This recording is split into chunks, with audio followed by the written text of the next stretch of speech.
Ladies and gentlemen, hailing from Cleveland, Ohio, I give you BVO. Oh, we boxing? Yeah, we boxing. I need that belt like it ain't no other option. So we punching and weaving and blocking. Defeat ain't an option. Let them know, shoot a video, put it on BVO. Let them know, every time I punch, it's a heavy blow. BVO, bound to hit like bricks cause it was set in stone. Let them know, I ain't getting body, but I'ma hit this flow. Yeah, way more than a show, this is BVO. On behalf of BVO Sports TV, we would like to thank our sponsor, Raycon, makers of the Raycon Everyday Earbuds, the perfect model for premium sound with active noise cancellation to block out distractions and transparency mode to keep you aware of your surroundings. They are the ideal for your everyday needs. Just visit RayconGlobal.com. That's RayconGlobal.com and elevate your listening experience. Yo, what's up? It's your boy BVO Sports TV, and we back. Shout out to my man, Puerto Rican fight fan, on another great show. Hey, check this out.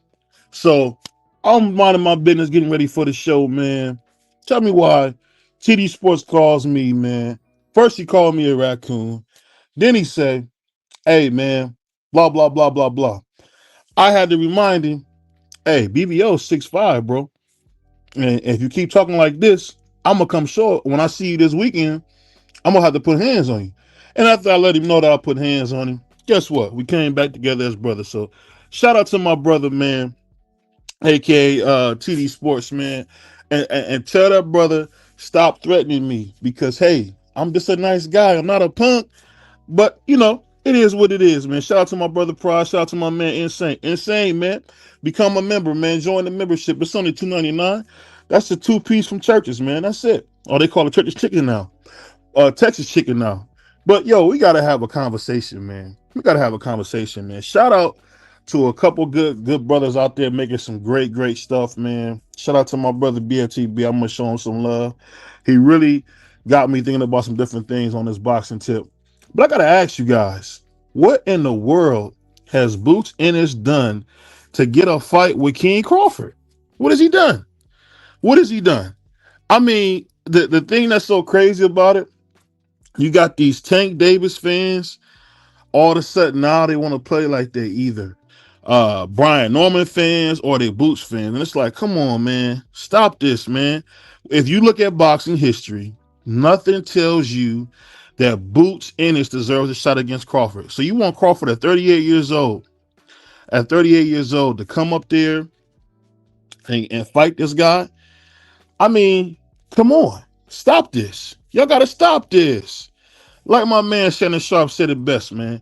Y'all keep talking about Boots, what he can do, what kind of talent he has. He's this, that, and the third. The dude has been a professional for most of his adult life, and he hasn't been in one 50-50 fight. Check that out. Like my uncle just said, check that out. This brother ain't fought nobody, ain't looking to fight nobody. Boots Ennis is like that dude that you know could play basketball but never played on a team. That's what it is. He's not that guy. Wrong guy. Does he look good versus cab drivers? Absolutely. He looks special. He looks tremendous, incredible. He looks incredible when he's fighting these cab drivers.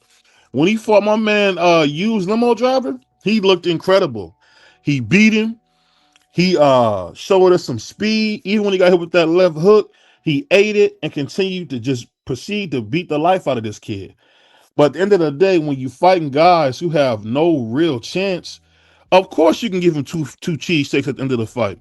That's the stuff I'm talking about. I don't know what we doing at this point. At this point, man, we got to stop the pickle pulling, man. The pickle pulling must stop. I would be exhausted, all this pickle pulling.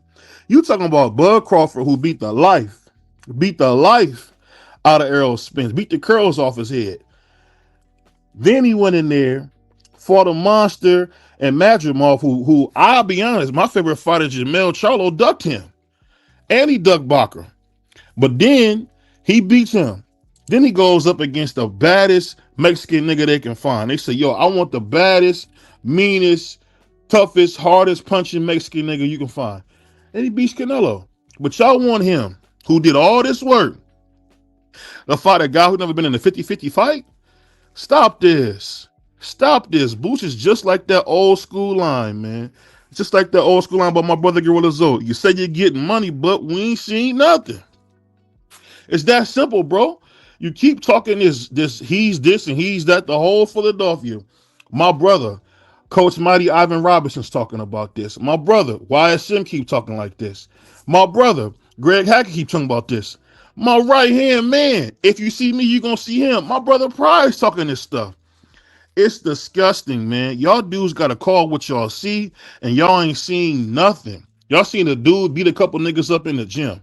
That's nothing. You got to prove it on the field.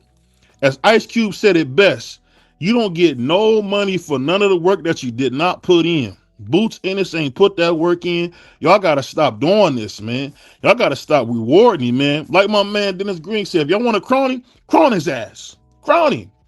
But, hey, over here at BVO Sports TV, brother, you got to fight. You got to fight, dog. I know that's a bad word. I know that's wrong to say. But, Doc, you got to fight somebody, brother. You got to fight somebody. You got all them chains on. And guess what? When Bud Crawford called in to the Gillian, when you called into the Gillian Wallow show and Bud Crawford got on the phone, you were quiet. Talking about, I called on all the top guys. And Bud said, did you ever say my name? I said, all the top guys. Bud said, did you ever say my name? That's the stuff I'm talking about. That's what I'm talking about, man. You got to stop the pickle pulling. It's not nobody in here, I'm sure, but I'm telling you, man, boxing is getting out of control with this, man. So to my brother DP Rocket in the building. DP Rocket tried to steal my watch, man. DP Rocket is one of them brothers where, because he's from Cincinnati, Cincinnati is probably one of the nicest places in Ohio. The people are terrific. They're nice. But a brother like DP, this is what he did when we hung out. The brother stole my phone and tried to help me look for it. So you got to watch him. You got to watch him. You know, they be down there eating them chili fries. Anybody eat chili fries and chili mac like they do down in Cincinnati, you got to watch out for. But I'm telling y'all, man, the thing we seeing with Boots is nasty. But then y'all want to talk about Devin. That's the part that's so funny. Going on to our next subject. Y'all trying to tell me Devin Haney fighting Brian Norman, this ain't a big fight. This is blah, blah, blah. Devin Debo Haney ain't going to get no credit for this fight. This is an easy fight. Brian Norman going to knock him out.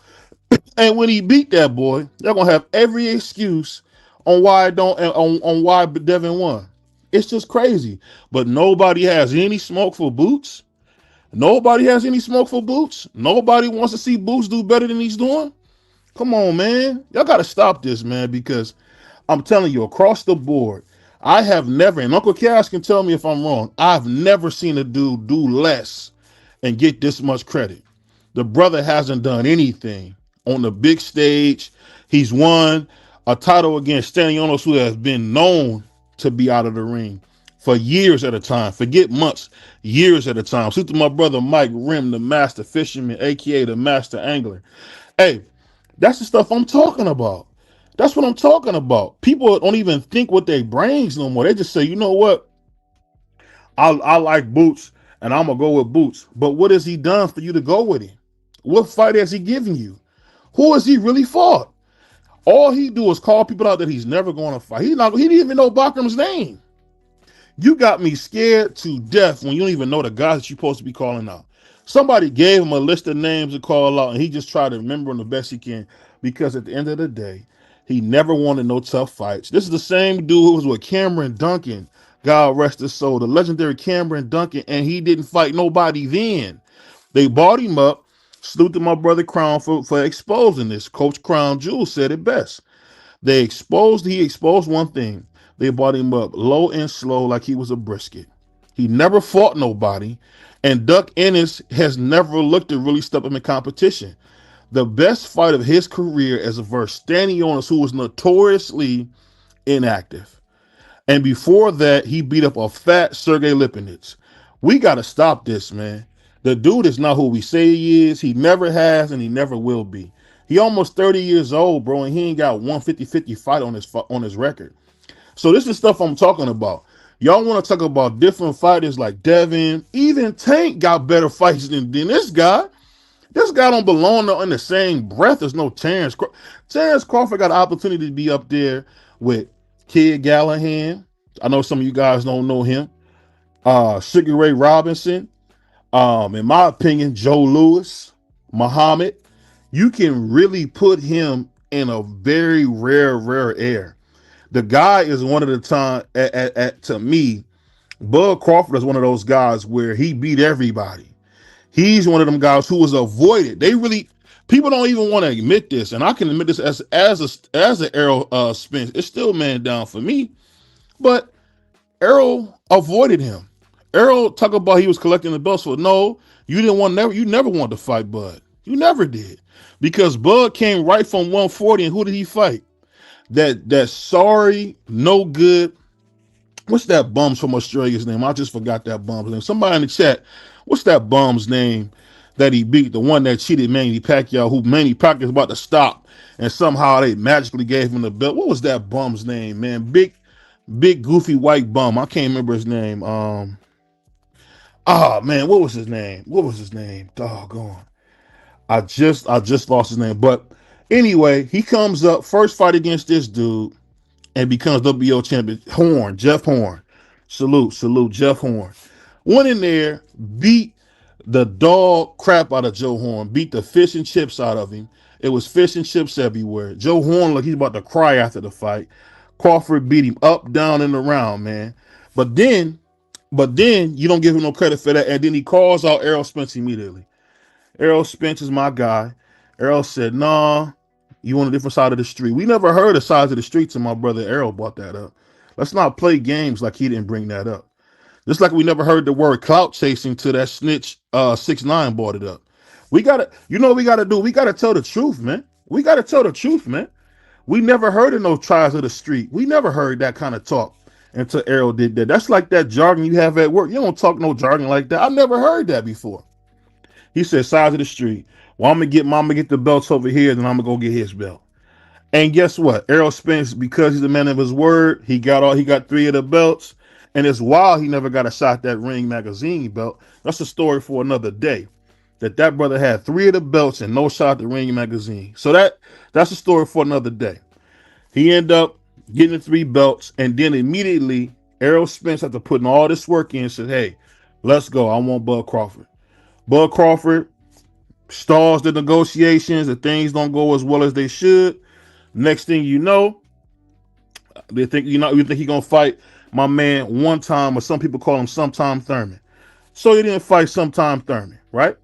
So next thing, he says, hey, you know what? I want that Bud Crawford fight. And then he fights Bud, and Bud beats him to death. And it is what it is. I honestly tell you this, in my humble opinion, I'm learning a lot about boxing, especially the business of boxing. And Errol could have ducked Bud Crawford if he wanted to. He could have ducked him if he wanted to, but he chose not to. So I give him a lot of respect.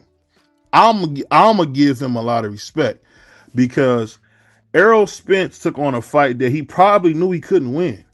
And he went in there, got beat dead, and that was the end of that. And we haven't seen him since.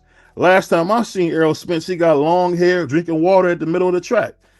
He coming back, and then in every video I seen Errol Spence, and he looks horrible. Like his equilibrium's off. I don't know. Bud beat something out of him. Then he beats Madrimov, and then he beats Canelo to death. So it's like, you look at a guy like Bud Crawford, you can almost call his career that we did it. The we did it career. The dude beat all the odds, all the things. They was calling him top ranked Toby, all this stuff. And guess what? He came out and he made things happen, yo. He made things happen. So I give Bud his credit for it.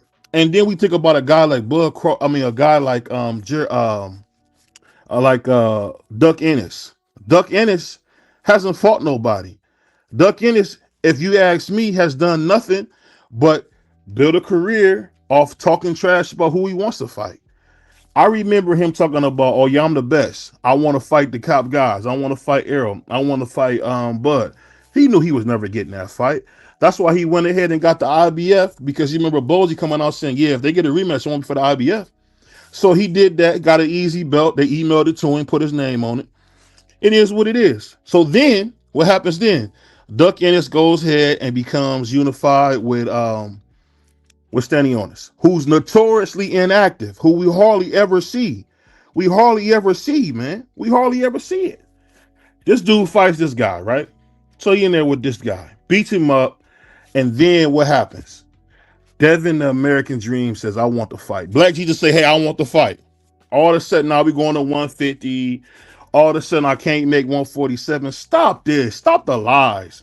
And what really got me on this was that punk Eddie Hearn talking about Devin Haney wants to only get the big fights. Shut up. He's a prize fighter, you idiot. That's what prize fighters do, man. They go get the bags. That's what prize fighters do. So let's fast forward it now. Then we keep talking about Eddie Hearn, why he can't get a big fight for Boots. Boots Ennis is now wants to tell us he's gonna go from 154 fighting a guy like used limo driver to fighting Terrence Crawford. Dude, Terrence Crawford, you honestly could say he's one of the greatest fighters to ever live. And you trying to tell me a dude whose best win is Stanionis has a chance? Come on, man. Come on, man. Come on, man. And that's the part that get me, man. It's like the lies and the pickle pulling. It's a disease, man. A lot of dudes got that PhD, man, that player hated disease, man. It reminds me of, like, I don't know if you guys are old enough to remember. There used to be a guy named Biggie, man, the notorious B.I.G. God rest his soul. He used to have this little clip on his phone on his album. It's called Skits. He would have this guy called the Mad Rapper. A lot of boxing fans are the Mad Rapper. They get up there, they get mad, they talk crazy. It is what it is, man. Salute to my brother Boston Scholar. Salute to my brother Bernard. And then they do all this talking, and then, you know, oh, I'm supposed to have this, or I'm supposed to have that. Man, shut up. You only get what you earn. You only get what you earn. And that's the part that get me about these new fans, where they don't even want to talk about it, man. Don't even want to talk about it. A lot of the fans are just the Mad Rapper, hating niggas who never did nothing, want to try to get behind a dude who's done nothing, and say, well, I never did nothing in my life, so I think Boots Ennis deserve a shot because I feel like he do. Guess what, y'all? He don't deserve nothing. He don't deserve nothing, man, but to shut up and go make something happen. Because he say he getting money, but we ain't seen nothing. And that's what it is, man. He told me he's going to do all this fighting. Salute to my brother 88 Sports, my guy, man. Become a channel member, man. I ain't seen my brother 88 Sports in a minute. And you know what? I appreciate that, because they say 88 Sports don't mess with blacks. But you see him over here hanging out with BVO Sports TV. So shout out to my man 88 Sports. The thing that's so crazy about it is this, man. Y'all want to tell me Boots is this and that? Off what? Off what? The most I ever heard Boots do is punch people on the dick while he's sparring. I ain't heard him beat nobody that count. Y'all want to tell me about Stanionis? Stop this. Only reason we know Stanionis is because Virgil Ortiz fainting on a scale trying to make weight to fight this bum. And he got a lucky WA belt that he never really defended. His best win is what? Buka Chica? Who is Buka Chica? The dude that Brian Norman knocked out? Come on, man. Come on. Y'all got to stop this, man. Y'all got to stop this, man. Let me check some of these comments out. Salute to everybody in the building. Appreciate y'all, man. Let me see 1 second. Hold on 1 second. Hold on. Let me check some of these comments out. I thought I seen a funny comment. I'm gonna read it. Oh, I missed it. But yeah, salute to my brother. Oh, my man. Hold on, my man. 88 Sports talking about I'm lying. Come on, man. We don't see you over here with the brothers, man. Shout out to my man 88 Sports, man. But I'm gonna say this though, because you know what? We started a little late, but we're gonna drop the link. We're gonna drop the link early, because you know what? This is the Doghouse, y'all. This is the Doghouse, man. And we're gonna have some fun. Yo, 88 Sports, man. Become a member, man. Support black business, man. Ain't that what they tell you on BT? Support black business. He said OG Boots is a bigger Tank Davis talk like a female. Say he the best and duck all the elite fighters. Yeah, he does. He does. I gotta admit. That. And I'm gonna tell you this. What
I shoot to my man 88 Sports means a lot.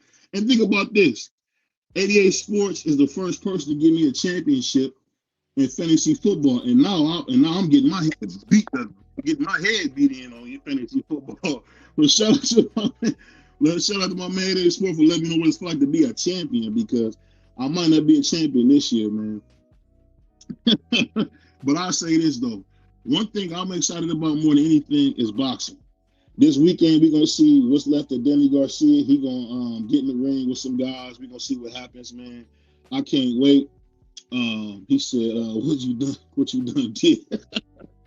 But I'm excited, man. I'm excited because you know what, man. Boxing is really getting better, and it is what it is, man. He said, "BVO, LOL, you got lucky." No, I think I beat you to death, man. On that. I had beat my man so bad, man. Somebody threw like a towel. I don't know what happened. They threw a towel up. All I see was a towel going there. I said, "Oh, dang." Let's look at my brother. Hey, Outrod, man, become a member, my brother. He said, "I just been waiting for that Brian Norman card. Can't wait." Hey, you gonna see my man Baba Yaga, aka Debo Haney, go in there and really put some work in. So I don't know.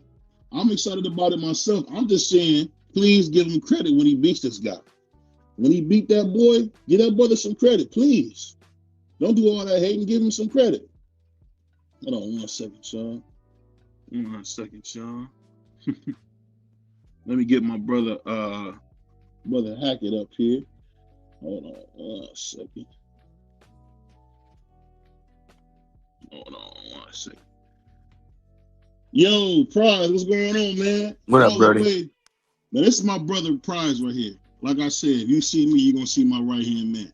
Now we know you from Philadelphia, man. Come on, man. What's up with Boots Ennis, bro? They said this Ain't kid. nothing up. What you mean? What's up? He knocked the ball out in the first round. What's the problem? Hold on. You talking about used limo I don't driver? give a damn what he was. He was a grown ass man standing over there, and Was he he? got beat. He got whooped on, and now I want everybody to keep that same energy. Somebody call him out. Only one that's responding to him was Bakram. But then if he go whoop Bakram, that ain't gonna be good enough for y'all. If he go whoop Ortiz, that ain't gonna be good enough for y'all because y'all gonna get up here and be like, Victor Ortiz So never listen, fought Miss for a world BBO. title. He never did this and he never did that. Man, I ain't trying to hear none of that. Shout out Miss BVO, Queen BVO. Hey, y'all talking crazy, man. Hold on 1 second. I got my brother in the house, man. I got my brother in the house. Hold on. No, you didn't. Yeah. My brother did not come in here after we talking this real boxing, man. It's the Doghouse tonight, brother, but no, you gotta be careful. It's Doghouse talking right now. This ain't the usual laughing and joking. This is Doghouse talk. We keeping it real Man, you tonight. know Coach ready for that. No, but hey, I'm Man, gonna you tell know, you I live this. on truth, man. I That's what live, I'm I live saying. on truth, man. Even if we don't agree with each other, I still live on truth. So let me ask you this, Prize. Does it feel crazy to see a guy like Boots be almost 11, 12 years into his career and never been in a 50-50 fight? He ain't been in 50-50 fight because nobody ain't trying to fight him. Stop this. Stop it, man. Stop it. I thought you were gonna tell the truth, man. He don't want he making his own legacy. I don't know why y'all so pressed, man. Fighting used limo drivers doing Man got a that? payday. He fought at home. He gave back to the man. Gave back to the community. You the one up here say support black business. Well, he is a black business, and you don't support him, Hold on, no. His business is he worked for Eddie. He do what Eddie tell him. man. Don't forget. Man. All right, I want y'all to keep that same energy when his next opponent is announced. I heard he was fighting the dude that work at Friendly's. I don't Man, know if come on, y'all man. heard. They said the dude that work at the ice cream cake store is his next opponent. So we gonna see, man. I All don't know. right, I don't know, man. I just don't understand why y'all defending him, man. Why y'all I ain't defending defending this him. dude? I'm just gonna give him an opportunity to do something. Now, if he goes in his next fight and he picks somebody that we don't approve of, then we gonna do what we got to do. You You know he's know, gonna pick somebody you don't prove. You know man. Come on, this. man. Come on, man. What is Smokey said in the end of Friday? And you know this, man. You know he's gonna do this, man. Nah, I don't know what he gonna do. What's But Shannon I Sharp? believe it's gonna be somebody that I don't could like put it like this. How many people in 54 are the champions? Let's just use the champions. How Mm-hmm. many of those are 50-50 fights for Jerron Ennis? I think they all beat him. All be who? Except Xander. I think they all beat him except Xander. Man, stop. You tell him he can beat Fundor? That Fandor ain't nothing special. Stop it. Stop it. I'm talking about Sebastian Fundor, The the guy that top got knocked out 100. by Mendoza, that guy, the guy that he got to get past Lubin. People keep saying Hold on. not Lubin, but Ali lost 5 times. Hold on, Keith bro. Thurman. I mean, Hold on. Ali lost 5 times. What are you talking about? Ain't nobody perfect. You know Ali lost 5 times. Cigarette Leonard lost 2. You know that, right? bro, he Joe ain't Lewis. nothing. He ain't Joe nothing like none of Lewis. them people you just named. Hold on. Joe Lewis lost. You know that, right? Joe Lewis Who he lost. lose to? He lost. I just want you to know. Who? Everybody you love has lost. So Man, don't do that to Fundora, man. Fundor's gonna sleep Boots. He'll stop, beat Boots to death, bro. stop. He'll beat him Fundora, to death, man. He'll Deron beat Ennis him will to find death. him. He would wait till that big goofy dude make a mistake and put him out. Are you serious? Everybody Who keep is he talking gonna about, oh, beat? Fundora a cheat code. How? Because he beat people to death. That's how. Who? Who he beat up? He's gonna beat Lubin. He beat He Lubin beat to death. Lubin. And he beat Tim Zoo, who was the baddest, whitest Man, dude they got from Australia. We beat him. Who else you want us to beat? You want us to beat man, your boy from Duckadelphia too? We'll beat him. stop, That's what we stop. do. That's what we do, You up here man. talking crazy in front of these new channel Wow. niggas. Hold on. We're So gonna beat B him dead. so Hold on, Mark. BBO done jumped on another Mexican. Hold on. Stop this, Mark. We're talking about Duck. We're talking about man Duck Ennis. We're not talking about nobody. We're talking about Duck Ennis. That's all I'm saying. We're talking about Duck Ennis. This is Stop this. nasty by you, Ain't BBL. This is about it ain't. nasty. I got Bakram. I got big greasy Bachman will Bakram get beating his him. ass beat so bad it won't even be funny, and you know it, Watch your Man, you cussing. know Watch your cussing. Bakram beats people dead. He beats people dead. man. That's kind of the way he keep beating on folks. You They're gonna can't beat arrest him. Gerard Ennis. He's gonna smash him. He's gonna smash him. He's gonna smash We him. gonna find out real soon. I can't wait till we get in the ring with him. I can't wait to see Baka when we get in the ring with him. Watch how We're gonna BBO smash him. changed up and be a Boots Ennis fan before he run through 54. Watch what I tell He's y'all. not. So what happened when he on his wet? Now when he go on his back, fall on his back like Paul Williams did, then what? I'ma still support him in his next fight because you just said a loss don't define you. It don't. But guess Okay. what? He's not that guy. Jalil lost. We still rock with him. Dora beat the Jalil, chili cheesesteak out of this dude, man. Beat the hold Philly on. You sound, cheesesteak out of this dude. hold on. You sound like BBO. Jalil got shafted. That's different. I'm just saying, but we didn't care. We just like get back to it, and that's what he did. But you can't tell me a monster like Sebastian Fondor won't beat him dead, bro. Yeah, a monster. Wow. Why is everybody scared of him? Everybody's scared of him. I think Keith Thurman might whoop him. Stop it, man. Keith Thurman's scared of him too. What happened if Keith Thurman beat him up? Then what you gonna come up here and say? It won't happen. I mean, unless you JP from Asians in the outfield, it can happen. Man, Keith Thurman can is happen. going. Keith Thurman is can getting happen. folded. I mean, it can happen. Probably, I mean, Mark, but nevertheless. Keith guess outbox what? Boots easy. And guess what? It's next. Salute to Guess Miss what? BBO. Salute. And salute to my man D Free, and definitely salute to my man 88 Sports for becoming channel members. Yeah. That's how we grow, man. Is when you guys get behind a brother who want to win. And you guys, I can only be as great as you guys make me, man. I'm not one of these dudes that's gonna come up here talking crazy. I'm gonna tell you the truth. The truth is, Boots Ennis ain't fuck nobody.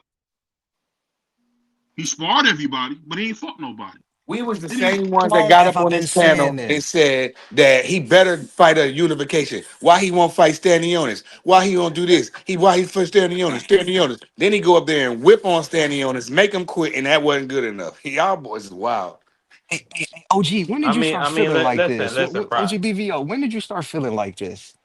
As soon as I started seeing that he was not interested in fighting nobody, I tried to give him the benefit of the doubt, but then I seen him fight. The guy's name is Used Limo Driver.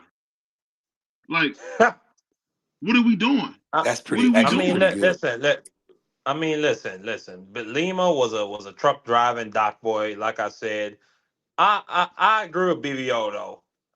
But I'm in a different timeline from him. Like I'm willing to give Boots the benefit of the doubt for now, since he said this was a tune-up. Even though that's annoying because, I mean, he put the guy out in one round. Like I feel like that was a completely useless fight.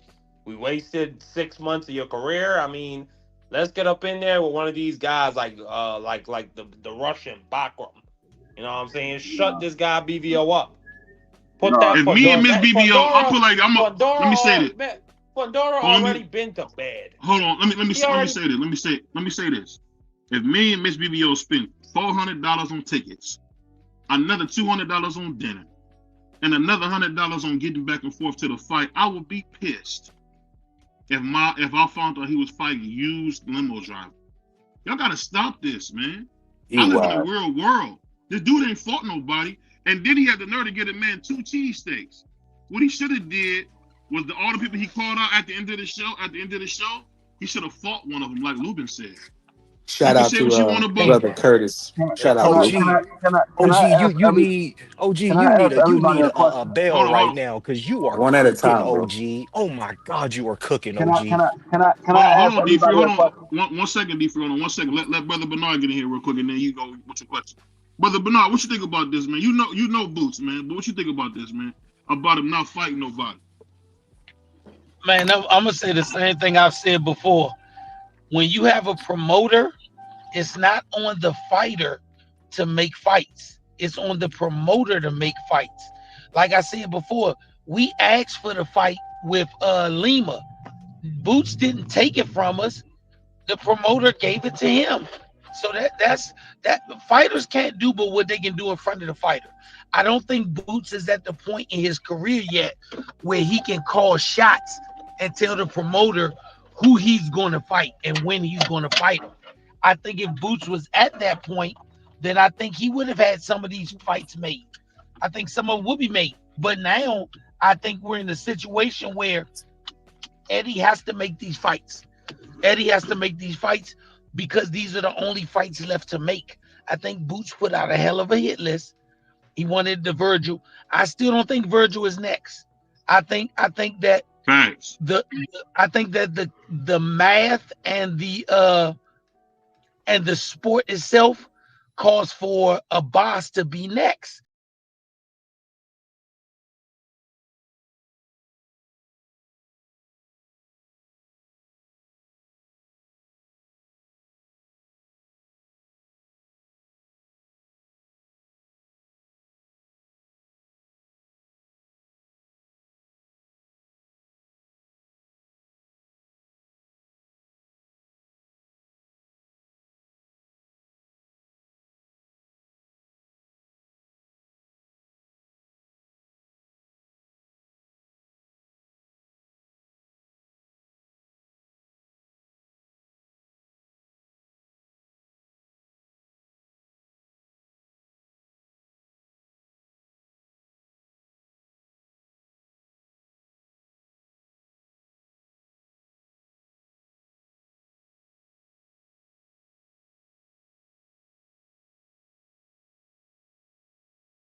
If you're gonna Let fight, me if ask I you you this. agree. if Bachman you gonna gonna beat him to if, death. if you fight, hold on, you sound like BVO. No, you That's sound your like opinion. BVO. No, he beat him dead. He'll beat him dead. Based off of what? Bachman beats people dead. That's what he do. Who did he people beat to death. dead? That's what Who? Boost do. Who? Tim Zoo. Tim Zoo Who? said, A hype Tim Zoo said, job. I don't That's know what all he got happened. on his resume. Everybody beat him That up. dude is a Y'all act like he ballroom was some. fighter. You act like he was some kind of world beater. Y'all boys got to stop this stuff, man. Who is Castile Clayton? Who is Lippy Nets? Kirby Lipinets is a former champion, ain't he? A 140, pimp. I don't Stop care where he came from. The man been the best before. You know what? I'm gonna say this, man, because Prize is my guy. I don't want to go with my brother, man. I don't want to do that. I don't want to do that because I love this guy. Don't But you come for gotta me if stop. I ain't sitting for you. You gotta stop. You gotta stop with this, man. But Y'all D got to Free, stop with this D stuff. Free, you Man, had a Boost will question, put his man. foot in that dude. You need to stop. My What's bad, Free. what's your question, Free? Go ahead. My question is, we all say that Sugar Ray Leonard is a legend, correct? Yeah, Correct. We say Tommy Hitman Hearns is a legend, correct? Correct. Hagler is a legend, correct? correct. That would also be correct. Every last one of them have fought a tune-up fight. What are we talking about? His whole career been I don't know, tune-ups. Free. Can he finish? Every last one of them fought a tune-up fight. Why y'all get so quiet now? It I seems just, like I with just, certain. That's moving. I That's just moving think the goalpost. That's what D Free do. He moved the goalpost.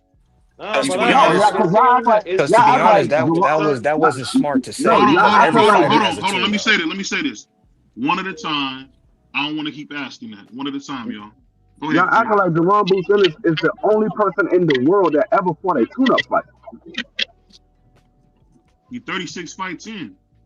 It doesn't matter how many fights he's in. He's not He the only had one. 36 tune-ups. He had 36 No, Hey, tune-ups. no. he's on the Jaime Munguia train.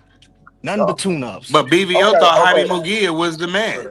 okay. Listen, Whoa, listen, you listen. lying for real? Oh no. No, I never said he was y'all, the man. y'all I thought giving, he was y'all good giving, though. y'all giving all of these guys credit. Y'all saying Jerome Booth Ennis hasn't fought anybody, but I hear y'all giving Botrom credit. I hear y'all getting Virgil's credit. I hear y'all giving Madamov credit, but they haven't fought anybody. If That's you not said Booth true. ain't fought nobody, they haven't fought anybody. That's not true. Tim Zoo best win was daggone Tony Harrison. A Tony, Did he washed get up Tony knocked out Harrison. before that, Free? Tony Harrison is a better win on anything on Boots' resume. He Tony was a Harrison was washed a up shot Tony fighter at Harrison. that point, bro. He was a washed up Tony Harrison. Tony Harrison, washed up Tony Harrison beats everybody on his resume. So which one are Whatever we you on? Everybody. if that whatever you Everybody. believe in, That's I a will put fact. my money against your money, and you will lose every day of the week. I'll put 100 to your dub. I'll put 100 to your dub I You lying. that we You smashed lying. that Tony smashed like I said, on my Boots my Ennis. money against your money, and you lose every day of the week. Every But day of like the I week. said, y'all act like these guys have fought a bunch of top name guys. Boxrum Boxrum hasn't fought anybody but Tim Zoo. That's the only person y'all know that Boxrum fought. That's one more There than go Boots. Magnumov took two losses back to back. Fighting Y'all act like he's guys. a world beater. He took two losses back to back. And he And made prior Jamel to that, Charlo drop his nobody knew belt. who Magnumov was. Nobody knew who he was prior No, to we that. knew who he was. We knew who he was. You, That's the you guy did that you did not know He who not talking Magnumov yes we about was. did. us. He No, talking about the no, people. no. I seen my favorite fighter, Jamel Charlo, ducked him. No, Jamel BBO. ducked him. When that fight was announced, you said, I don't even know who this dude is. When we were talking Facts. about Bud fighting him, everybody said, You I don't even know who this snapped. dude is. BVO snap, Free. I'm Y'all know who saying, this guy is. He's a bum. Get him out of here. Pack him up. And but I'll say this. I'll say this. The thing I will say about the dream, because I don't want to just discredit Majimar. What I'm saying is that's a solid dude who done fought people. What I'm saying is Boots is 38 years old and he ain't fought nobody. This No, dude, the stuff with him is unheard of, and the fact that you defending this, no, I if just this want was y'all to be anybody, hold realistic. on, if this Y'all was talking. anybody else, Boots, you would have a field day on No, that. I don't care about none of that. I just want y'all to be realistic because when y'all sitting here talking about these other guys, when y'all look at their resume, they haven't fought anybody that y'all want to see Booth fight.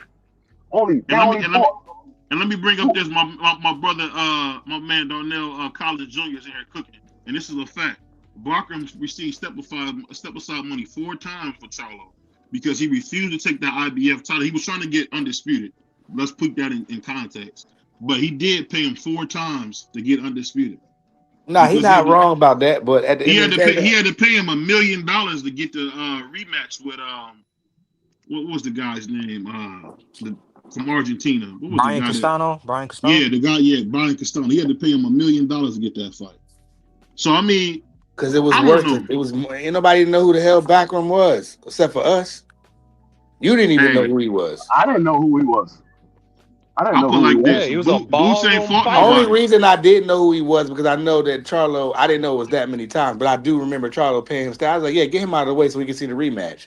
You know what I Yeah, mean? That's the that only that reason was I know fair. that nigga, But bro.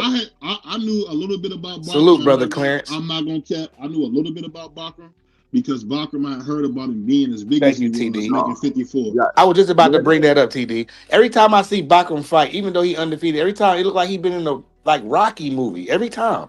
Hold on. Yeah. Boots He get So, gets hit a beat up lot. so every why time. your man don't fight him? And Boots get hit a lot too. Man, Man. No. Karen The Dookie man just Dante. told Hold on, y'all he wants to fight Bartram. what's the guy's name? Karen, your mama dot whatever it is, your mama passed. I don't know whatever the dude's name That's is. crazy. That's the guy that y'all talking about. That dude gave him fits. Aaron to No. give anybody fits at welterweight. No. I'll put like this. It, I'll put like this. If y'all condone what Boots do, I don't want to hear none of y'all Boots goofballs. 12 zipped Hold that on. nigga. Let me say this. I don't want to hear none of y'all goofballs tell me that Jaleel can't get the fight with Xander, but this nigga can use limo driving. So I don't want to Mm. ever hear you in your life I if don't y'all gonna have a tell me, problem with Free, that fight. I'm that I'm Jaleel I'm can't for get that no. fight. Xander. You I told acting you. like Hold this on. his last fight, dude. You acting like The this his dude last fight and he stinks. about to retire. He Who stinks? stinks. Who stinks? Shout out to hold on. Shout out to my man Dub. He gifted. Yo, He but gave. no, but you acting like this the Hold on real finale. quick. Stop. Mark. Hold on. Hold on. Real quick. Shout out. Dub just get the 5 BBO Sport TV memberships, man. Salute to my man Dub. Just get the 5 memberships, man. Shout out to Dub. But I'm telling y'all, man. If that's Dub the a real case, one for Free, that. hold on, Free. Now you one of the realest dudes I know when it comes to this boxing talk. Don't tell me Boots can fight Hughes limo driver and Jaleel can't fight Xander. We can't say that. I didn't say nothing about he can't fight nobody. No, what I'm saying is everybody talking about Jaleel is 151 in the rankings, blah blah blah. My man Blue Hustle said it as well. At the end of the day, if he can fight, because you sitting here saying D Free, don't tell me that Jaleel can't. I never said he can't. What I said was the promoters are not going to look at that to make that fight. The promoters.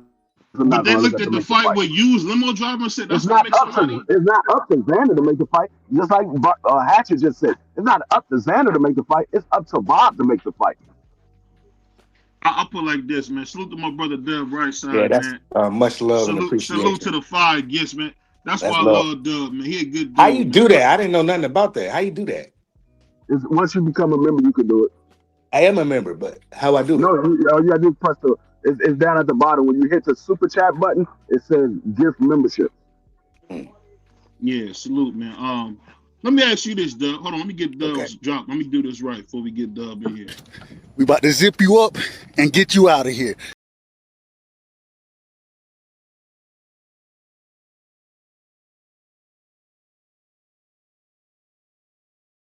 Man, nah, I just tapped in with y'all. I'm late to the party, man. I'm late. So we talking about Duck Ennis, man, and we heard my brother. We talking about who? That's crazy. Duck Ennis. We talking about Duck Ennis. Right. We talking about Duck Ennis. Think about this nickname, OG Dub. And think about this. We got my dear friend, my brother. I talk to him almost every day. Bernard Hackett trying to defend this guy. Trying to defend him. So I'm saying if Boots can fight Hughes limo driver, then I don't ever want to hear nobody tell me in the chat, in comments, that Jaleel Hackett can't fight Xander. Because the dude fought a dude that we never even heard of or seen. It's crazy. It's crazy. Hit to my man, OG Curtis Robinson, man, with the support with the $5, man. Much appreciated, man, on the 5-piece, man. But I just think it's crazy, man. We get into a real bad place in boxing where we can't even keep it real. They call that hating. They calling me a hater, though, because I said the dude ain't fought nobody. Well, I mean, outside, I give him credit for Stanley on this. You know what I'm saying? I mean, who? Stanley on. I think, regardless of what you want to say, the man was a champion at 47. You know what I'm saying? So he was able to unify there. At the same time, the man ain't fought nobody, bro. Like, it is what it is. And even the Lima fight, I understand step-up fights and, you know, you want to get acclimated to the weight class and all that kind of good stuff. But, hey, we want to see, and I think this, I believe Brother Bernard will tell us that, you know, hey, there's a business behind this thing. And I understand all that, but as boxing fans, so I always would tell you, I'm a selfish boxing fan. I'm very selfish. I want to see niggas get the smoke. You know what I'm saying? And we haven't seen it with Boots. We haven't seen him get the smoke before Karen Chuka, whatever the brother name, respectfully to him. Before Boots fought him, nobody knew who that guy was. We didn't know who that guy was. And at some point in time, bro, you got to get the smoke. So I think he went to the Golden Corral. I'm just saying, at the end of the day, the man been fighting cab drivers, and hey, he doing what he's supposed to do. I ain't mad at him. He looks spectacular doing it. I'm not mad at that. But we want to see you do that against the top level guys. We want to see you in there with the best guys if you're gonna be one of those guys. That's if Jaleel is trying to fight Xander right now. Right, Xander is a champion. We don't know if I don't think he's the top guy at 54, but and your mic out of order. Yeah, it went all the way out. Yeah, Boots is fighting. I just love your mic went out, bro. Your mic went out. Now I put myself on mute. No, I'm saying we Oh, didn't hear nothing you said. Yeah, We didn't hear nothing you why said. did you mute yourself? Oh, what's the last thing y'all heard me say? if Xander was to, and that was Fight it. Jalil, and then you cut off. I say Yeah. if Xander can move, if Xander can be, or if Jalil is working to fight somebody like Xander, then hell, why Boots ain't trying to fight a champion right now? Who Boots, says that he not?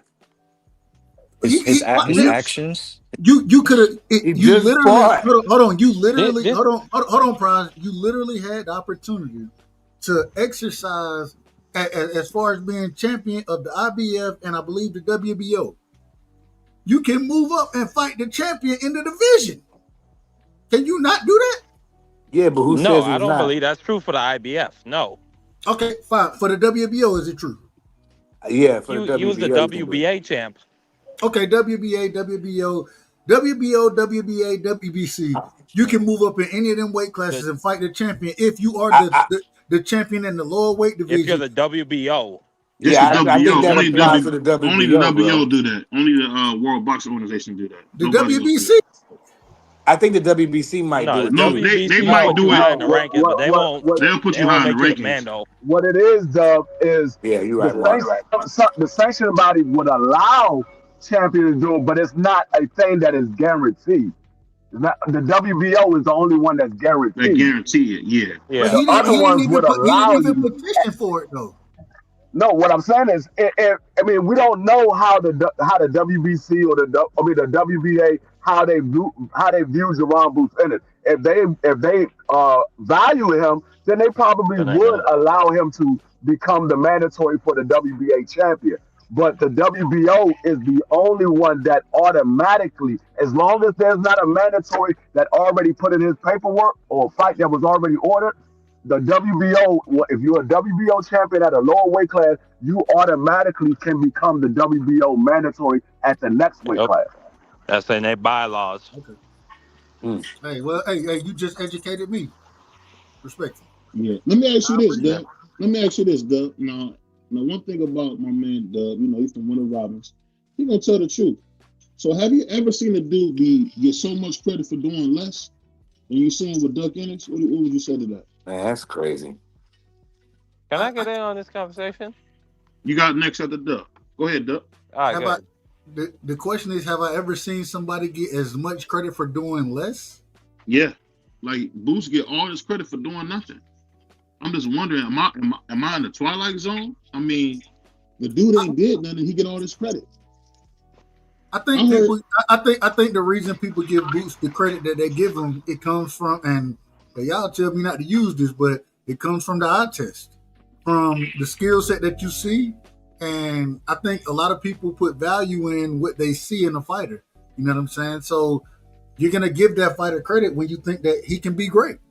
But at the end of the day, you got to go prove it, and hence the reason I say, I think, and I'm one of the, I think, just eye test wise, I think Boots is the goods, but you got to go prove it. That's all we looking for. We just looking for you to prove it at the end of the day, and the only way you prove it is by fighting the best competition, and we haven't seen Boots fight the best competition. Stanley Onis, I do think I give him credit for that because I think Stanley Onis was the best fighter at that current moment in time at 147. I give him all the credit in the world for that fight, and he styled in that fight. But at the same time, we gotta continue to see it.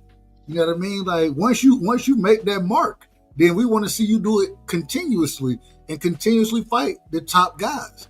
And for when Lima was announced, the first thing what we say, who is this guy?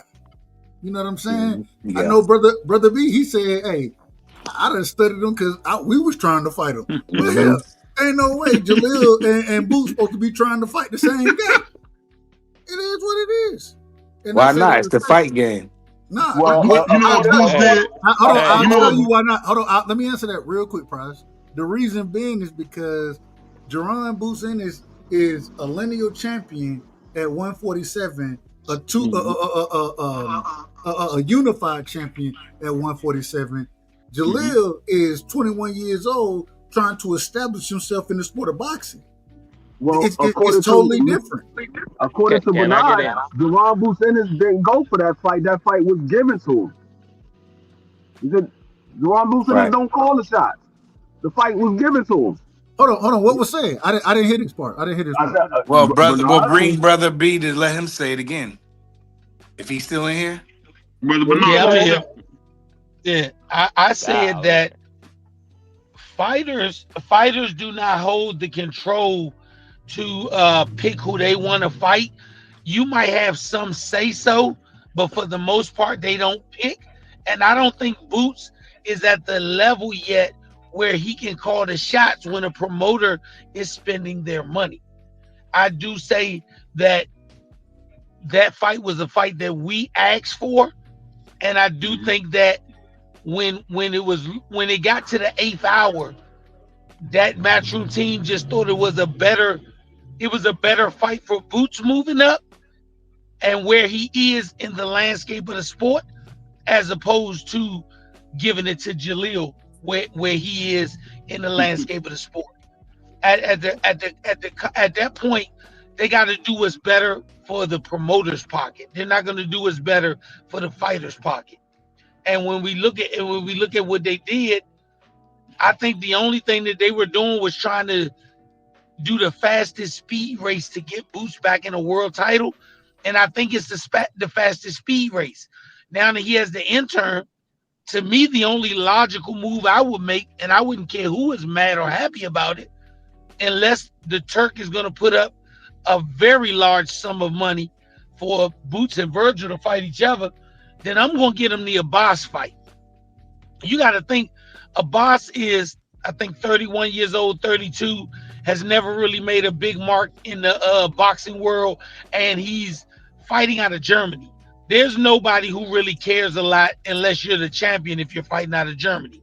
So if that's the case, they can offer Abbas $2.5 million, maybe $3 He said he million. wants $7 million. You remember that? He said he told Zerna he wants $7 million. But to go to Puerto Rico specifically, you got to remember, all fighters are trying to get to this U.S. market. All promoters want to be in the U.S. market. So if he gets an opportunity to fight Boots in the U.S. market, and they fight somewhere like Vegas, Atlantic City, LA, somewhere like that, then I think that's the direction they would go. Right. But you got to look at the business of boxing. The business of boxing, under most circumstances, we want Virgil to fight Fundora because that's the interim champion versus the champion at the same weight and at the same governing body.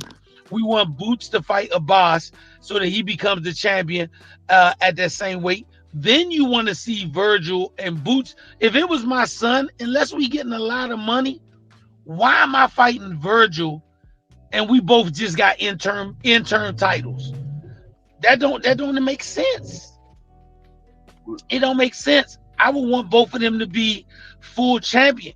If both of them bad, they both hella five fighters. If I'm both of them and I'm gonna give up a pound of flesh, I'm not giving up a pound of flesh to be the 2-time interim champion. That don't even make sense when you hear somebody say it out loud. I mean, let me say this real quick. This is what I thought about what you just said, man. This is a sick Negro. y'all gotta remember too, BBO. You gotta remember too. Y'all forget that they offered Speedy Rashid Ellis to fight for $500,000. Speedy Rashid Ellis turned the fight down. That's how he ended up with Lima, because Lima took the fight for $200,000. Damn. Not completely accurate. Not completely accurate. Rashidi Ellis got offered $250. Rashidi Ellis said it wasn't enough, and they were trying to drive their price up. When Rashidi Ellis got offered $500,000, it wasn't even a couple of hours later that they called back and say we're taking it, and they say we moved on. So let's put the context of that. They didn't sign to fight Lima the same day, a couple of hours later. So they could have gave Rashidi that fight, and once he accepted the $500,000. But by no means. The reports are. We haven't seen Rashidi Cause he got beat to death by what's the dude? What's that dude that Boost beat up? We ain't seen him since he got beat up by that big Mexican, man. But the reports that's another nobody. But the reports were that Speedy initially turned the offer down initially, and then came back. He turned down 250. Okay. He turned down 250. You're right. He turned down 250. He turned down 250. Then they came back for 500, and he said he was asking for a little more. They told him you got till noon to let us know. I guess he didn't get that call in before noon. Somebody tell you at 8 o'clock in the morning. 8 o'clock in the morning. 8 o'clock in the morning. They tell you got to take my 500,000. You got till noon. If you going to take the 500,000, you go ahead and take it. But I think he waited to 12:06. Hey, hold on, the brother. Shout out to brother missed the phone call. He missed the phone call. Hold on, real quick, ahead. BBO. Let me read this super chat. My bad. Shout out, brother Bentley. He said, "Man, all we saying is Boost. We tired of these tune-ups. If you dare to be great, you have to take risks and take on those champs." Hold on, man. You gotta read all the super chats, man. Hold on, I'm gonna start from the top. I'm gonna start to the top. Yeah, start from the top, man. Shout out to Doug. Yeah, I was gonna go backwards though, but go ahead, BBO. You got it? No, go ahead. No, you got it, bro. Go ahead. Okay, all right. Well, let me go. Got Bentley. Shout out to brother Curtis. He said that's great. He said, "Do what we do on great concepts." Shout out to brother Curtis Robinson. Yeah, that's when Dub said, "Who gonna match me and Queen BBO match Dub on a $10." I don't know how to make mine 10. How you do that? I'll say it. Let me say this real quick. Shout out Queen BBO. That was pretty much the super chats. Go ahead, BBO. Oh, salute, man. I appreciate everybody. Let me say this real quick. I think the thing that's so crazy, and we laugh because Brother Bernard is funny, man. But even in being, we think about it, you ain't gonna miss no $500,000 phone call. It's not gonna happen. Nobody's gonna miss that phone call. The fact is, Boost did that because he never wanted to fight. And his next fight probably will be against, you said Telez? It probably will be against him. No, Abbas. I keep forgetting Telez lost. My bad. Abbas. And he gonna fight that dude and probably beat him dead. And then guess what? We're gonna be saying the same thing we always say. Boost and this ain't fought nobody. But let me ask you guys this. What do you guys think about Eddie Hearn going out of his way to disrespect Bill and Devin Haney by saying all they want to do is make money? They only taking the hardest fights to get the biggest amount of pay. What do you guys think about Eddie Hearn purposely attacking this black man? What do you guys think about this? Ain't that what you're supposed to do? You take the toughest fights in the sport of boxing. First off, for that goes to your legacy. But the second reason you take it is to make money. Y'all prize fighters, so we hear everybody talk about prize fighting. Mm-hmm. Well, when Tank go and fight Jake Paul, ain't nobody criticizing. Well, we are criticizing that. Let's be honest, we are criticizing that. But when you go in to fight actual fighters, tough fights, and you getting paid to do that, I mean, hey, what? I don't see how that's a negative thing. I just don't get why. Go ahead, Free. Go ahead, Free, on that. No, I was gonna say I agree with Doug. I mean, if you take in the hard fights to get the most money, that's usually what happens. The harder the fight is, the more money you get. That's what Adrian Bonus said. Yeah, PBC gonna pay me a lot of money, but I gotta fight Godzilla. So usually when you take the harder fights, you get paid more money. That's what usually happens. My man Curtis, my man brother Curtis, the OG said, "Did you hear about Boost giving Lima the Philly check?" Yeah, if I was Limos, I would have slapped him in his mouth. You already beat me up and gave me, $200, man. Don't bring me them raggedy cheesesteaks, man. That's how you know boxing ain't the same, man.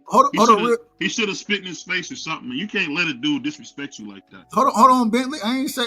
I'm not saying. Like I said, we cooking. We cook that fight as far as Tank go and Tank making his money, whatever. We cook it because, hell, Jake Paul, who is he? I mean, it is what it is, but at the same time, we want to see Tank in there with the best boxers as well, and I think he'll get paid fantastically for fighting the top guys. The problem is Jake Paul ain't the top guy in the sport of boxing. He not one of them. So I'm not capping at all. I'm just saying that shit. I done heard plenty of folks get out here and say that, hey man, you can't be mad at Tank for making his money. Well, I can be mad that he not fighting the best though. Hey, according to BBO, Jake Paul, the best thing out of Cleveland, dog. I don't know about that. Security. Bring the security. Hey, Shout out, brother Curtis Roberts. He said, "Did you hear about Boots giving?" He said, "Did you hear Boots giving llama beans?" He did. Yeah, I did see that, brother. That was crazy. See, you know what's funny about you, Pride, and that's why I love you, man. You about to call the man lima beans, but you want to tell me that was a tough fight. I was reading the comment. I read a comment. No. I ain't heard you. I didn't know you read it, but I was just reading the comment. No. I'll just mess with you. But let me ask you guys this: what do you guys think about Shakur Sanchez saying that if he beats Teo, he deserves to be top 2 pound for pound? What do you guys think about him saying that? He up there anyway, like skill wise. I thought they said Teo was trash. I ain't never say Teo was trash. I just don't like him. He not trash. I just don't think he can beat none of the guys. I don't think he can beat Devin. I don't think he can beat Shakur. I don't think he can beat Tank. But Sanchez said if he beat him, he's top 2. What do you think about that? I didn't see Matias run down and put hands on him. I ain't trying to hear about no Teo. What do you say about this? Hold on. You said you see Matias run down on who? Did he run down on Teo? Yeah, Teo.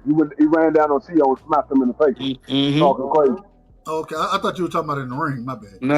I don't know if Matias can beat Teo, but I would like to see him try. Hold on. I know Matias don't speak English, so I don't know. He must have said something to him in Spanish. Man, Teo speak English. I mean, he made him. No, I'm talking about Matias. I'm talking about because when we talked to Matias, you probably could say your breath smelled like poop. He didn't understand nothing we were saying. Man, he got hit for it. He got hit upside the head for it. But I disagree with Shakur 100%. Why? Right now, I'm gonna tell you why. Right now, Teofimo Lopez is not a pound for pound fighter. So if you go and beat somebody who's not a pound for pound fighter, you're supposed to be number 2 on the pound for pound list. Doesn't make sense. He's not number 2. They got Teo at number 10. Oh, he's on the list now? Yeah, on the Ring magazine list, he's number 10. And that's they pound lists are subjective. No, but he got the lineal belt too at 140. No, I'm not listening to nothing that Ring magazine says because at the 154 it's the Bible division, of boxing. No, at the 154 division, they got Virgil Ortiz number 1, Sebastian number 2, Magnumov number 3, and Bafram number 4. I'm not listening to nothing they say. Hold on. You don't think Virgil deserves that? No, he's not number 1 at 54. He's not number 1. No way. He's never been world champion ever. And even if you want to say Virgil is number 1, Magnumov is definitely not number 3. Definitely not number 3. That man coming over 2 losses. How is he number 3? Against monsters, free. He fighting the whole Space Jam. You talking about that on count? No, I don't. So basically, what you're telling me is, prior to him taking those 2 losses, he was number 1. I don't know, man. BBO don't know. I don't think Virgil's number 1. I don't think Virgil's number 1 at all. Or number 2. Nah, Virgil's not number 2. The Who's better than best what you mean? Ain't no. What? What would you say, Brother Bernard? I say that at all times, when you box in every category, what is the goal? To become the champion, right? Mm-hmm. You would think. And then, and then your second goal is, if you're not the champion, be the interim champion, right? Right. Do we agree? We agree. Yes. Okay. So if that's the case, the first 4 people on the board should be the first 4 champions. WBA, WBC, WBO, IBF. The next 2 should be the interim champions, which would be Virgil and Boots. And then the last 4, you can pick any of them 4 and put them how you want to. It don't matter.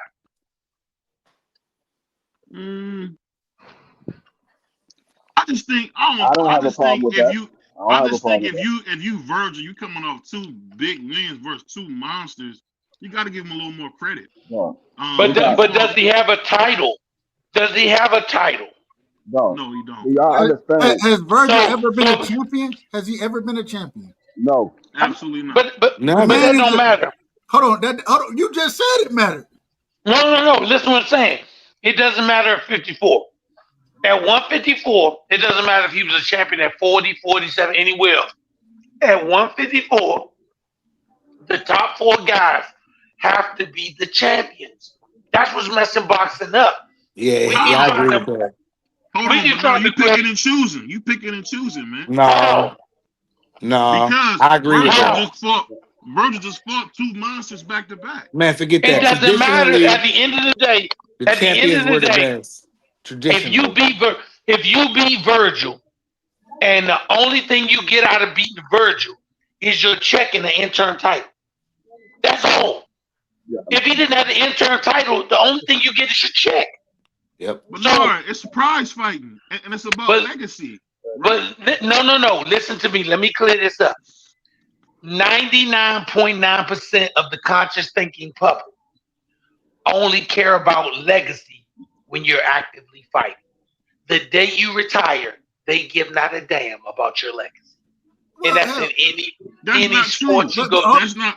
You're being disingenuous. Hold on, let me say this real quick though. Before you go, I promise I'm gonna give you this. He's being disingenuous because you know for a fact Muhammad Ali could go anywhere and get a steak dinner because he was Muhammad Ali. Stop. But that was but listen, that wasn't because of what he did in the ring. It was the stance that he took outside the ring. Yeah. More of an activist position than anything. That was his activism. It wasn't because of his fighting. Right. The fighting was just a cherry on the top. Look, Ray Leonard in his heyday needed 30 bodyguards. People would swarm him. You can see Ray Leonard go and get a pair of Skechers right now, and he by himself. Yep. If his legacy meant what you talking about, still need bodyguards. And the thing is like and Coach said, he said it perfectly. As boxing fans, man, we don't.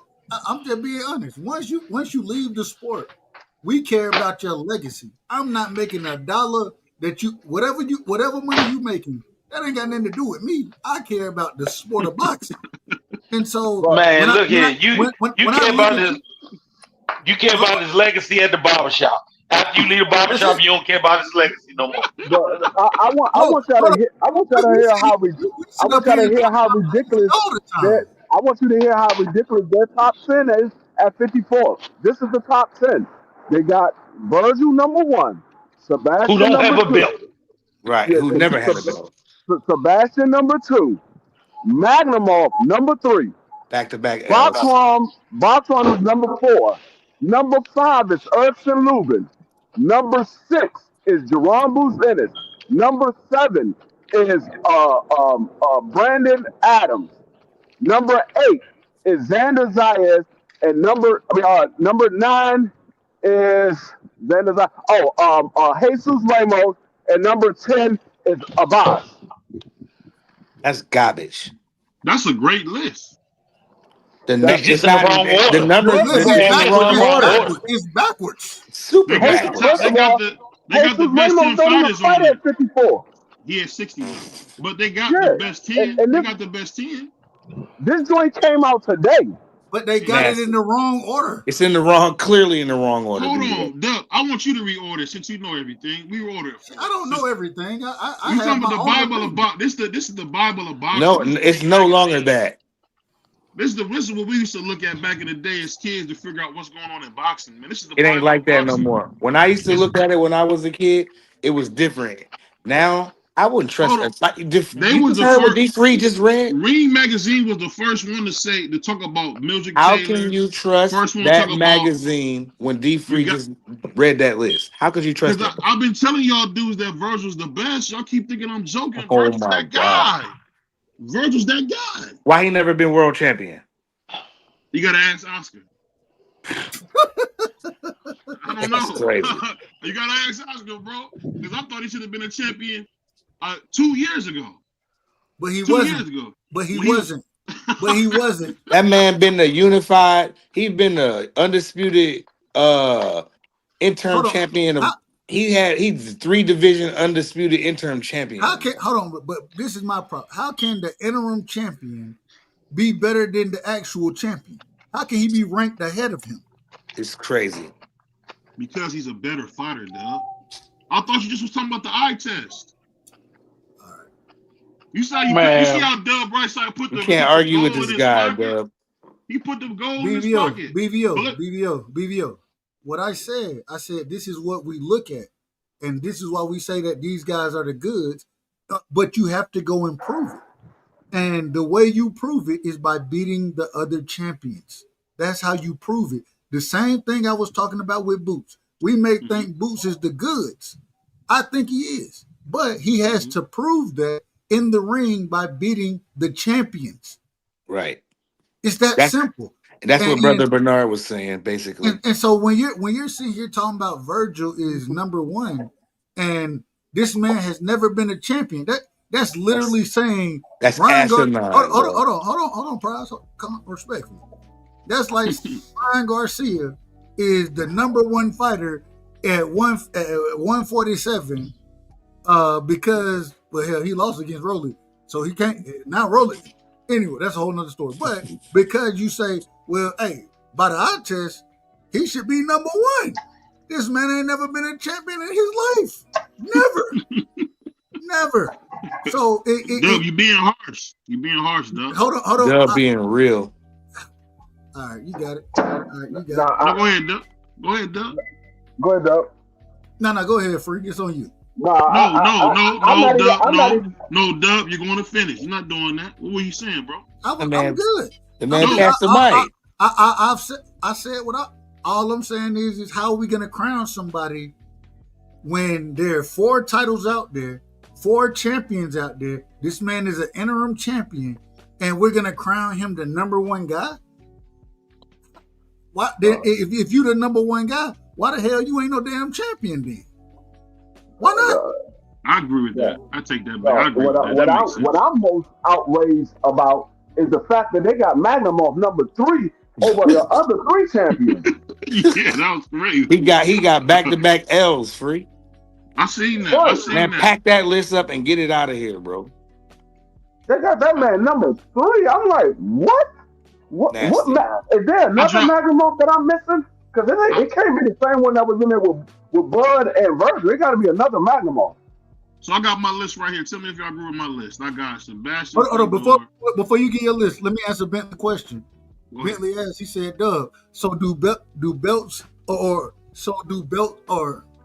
he said, does belts matter? Being a world champion is very important in the sport of boxing. Agreed? We agree. I've always said that the belts matter. I've always said that. Me too, Dub. I done argued against niggas who done told me that the belts don't matter. And what you fighting in the sport for? If you play basketball, you want to be a champion. You want to be if you play in the NFL, you want to be a champion. If you play in tennis, you want to go win Wembley. If you play in golf, you want to go out there and win the Masters. Championships is what when you being a world champion in any sport is the ultimate goal. That's the ultimate goal. To prove that I'm better than everybody else. That's what it's about. In my opinion. You're right, Doug. The belts, but D Free, his stance on the belt is very, very complicated. But he makes some very good points. He makes some very good points. I don't.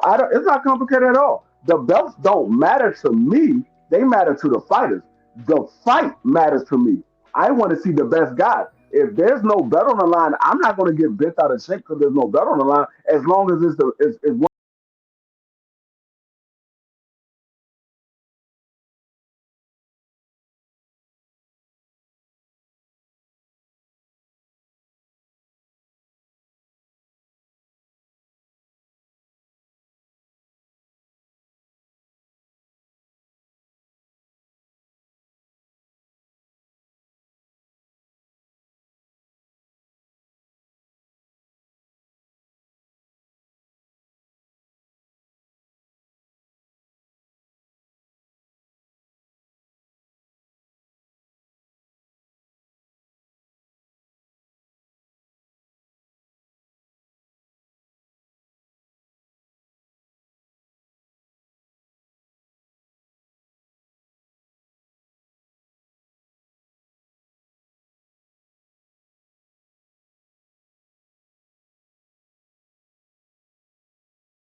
Do you think generational wealth is legacy?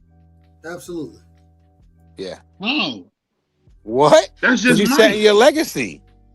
That's just giving somebody some money. I don't know, man. I What? think it's too That's much making weight in sure your that grandkids' because kids is good and that your last name No, remains, hold on. Dub was in the let middle me of say talk. Go this. ahead. Hold on, Dub was in the middle of talk. Go ahead, Dub. Then go free. Go ahead, Dub. Finish what you're saying, bro. Now y'all go ahead. Y'all go ahead. No, No, I just Go ahead, Free. I was gonna say, no, us as fans, we want to see the best. We want to see the fight. We want to see the best fight because that's our entertainment. But if Right. you are a fighter and they offer you $40 million for a fight, I don't know a single soul that's going to turn down 40 million that never made 40 million in their lifetime. I Adrian don't know Bronner a did it. single. Adrian Broner. yeah. Adrian Broner made And y'all money call him a throughout fool the for year. it. Yep. No. Let me once again. Let me do the light shed on this one.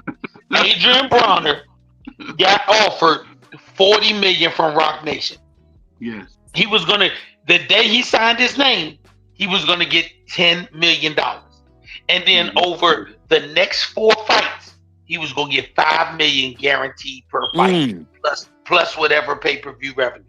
I don't know what Al Heyman possibly said to that man, or if he got a picture of Adrian Bronner butt naked with some chickens and cows.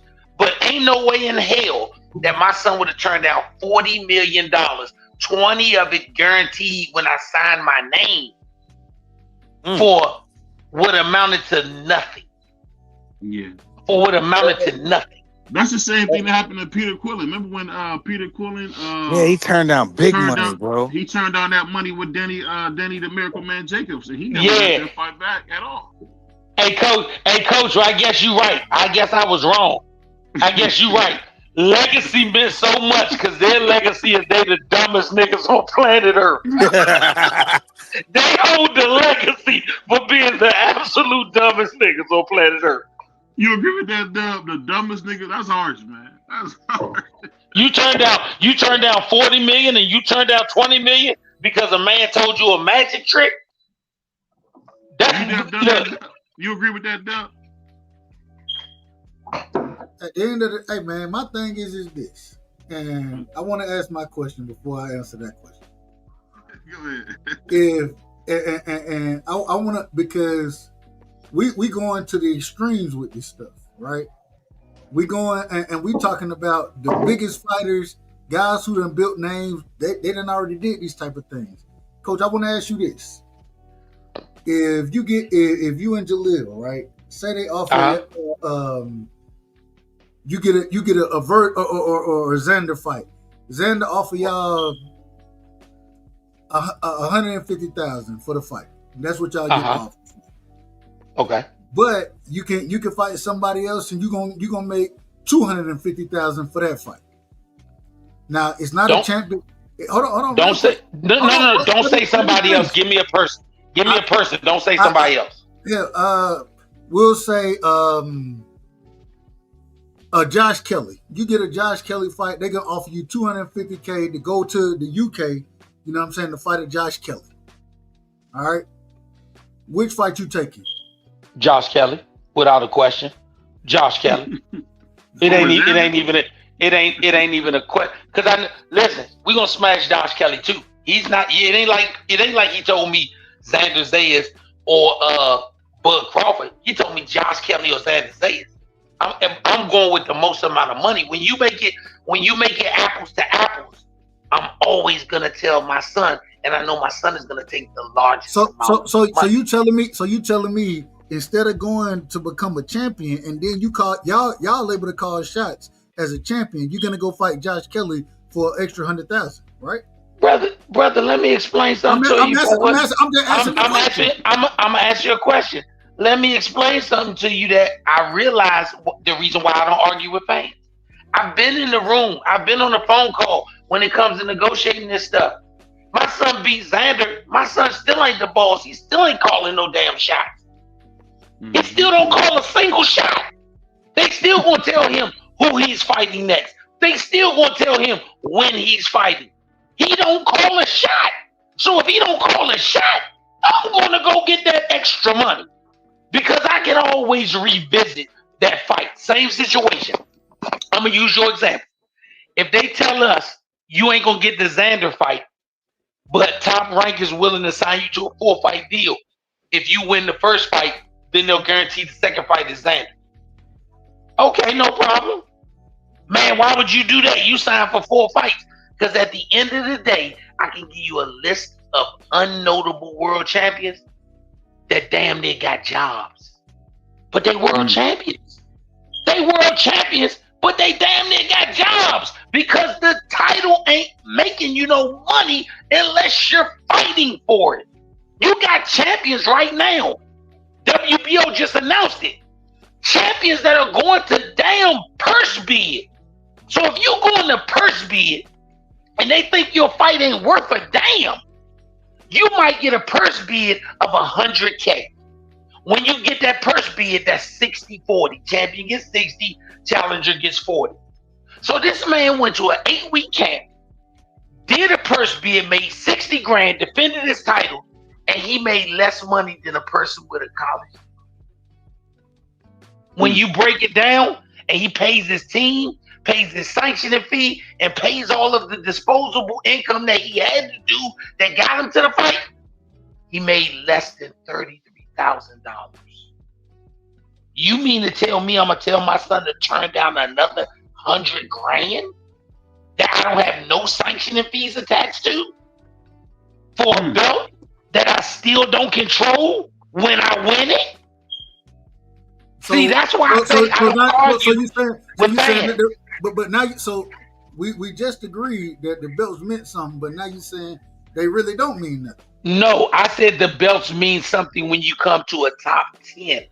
When you come to a top 10, if everybody's goal is to get a belt, then you have to say the belt holders are the top.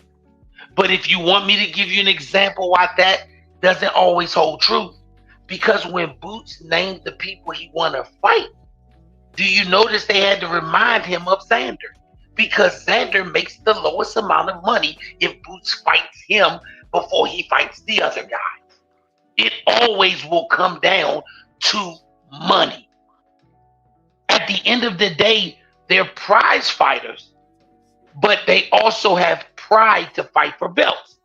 But once they're in a position where you fight for pride,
And you don't have to come over there because that's a lot of math. Just let me. It's let me like tell you what it $60-something an hour. Okay, we'll say you correct. Do you understand that one person will say, I'm better than you because I'm a salary employee. I make $120,000 a year. But then the man who's smarter than him say, I make $70 an hour and I'm an hourly employee plus I get overtime. At the end of the year, he said I work 100 hours of overtime. He made more money than you. But you think you better than him because you a salary employee. I've been tearing them salary employees up. Real quick. Real quick. This This is a true story. Being in management, I done made like that. My employees, because they got overtime, you know what I'm saying? I seen one of my employees' checks. You got to sign off on certain things. Man, they was making 100 plus thousand in 6 months, including the overtime. Facts. They were making no money there. I got some kind of employees that I do the payroll now because I'm the vice president for my company, and there's plenty of employees that makes more money than me because of the overtime. Facts. That's a fact. I'm gonna tell you guys something funny. And that's boxing. and the crazy thing is even when they're working overtime, I got to be there to supervise your overtime. and that right there answered your question about do I take money or legacy. That answered your question. Legacy will make me be the salary employee. This is the difference. The difference is so. And the reason I'm shocked at your answer, I'm really shocked. I'm gonna be honest. I understand what you're saying. My thing is once you become the champion, right? Then you garner more money anyways by being a champion. Would you agree with this? No, you don't. Disagree. You don't garner more money. You don't garner more money as a champion than you would as a contender. No. Let me explain to you why.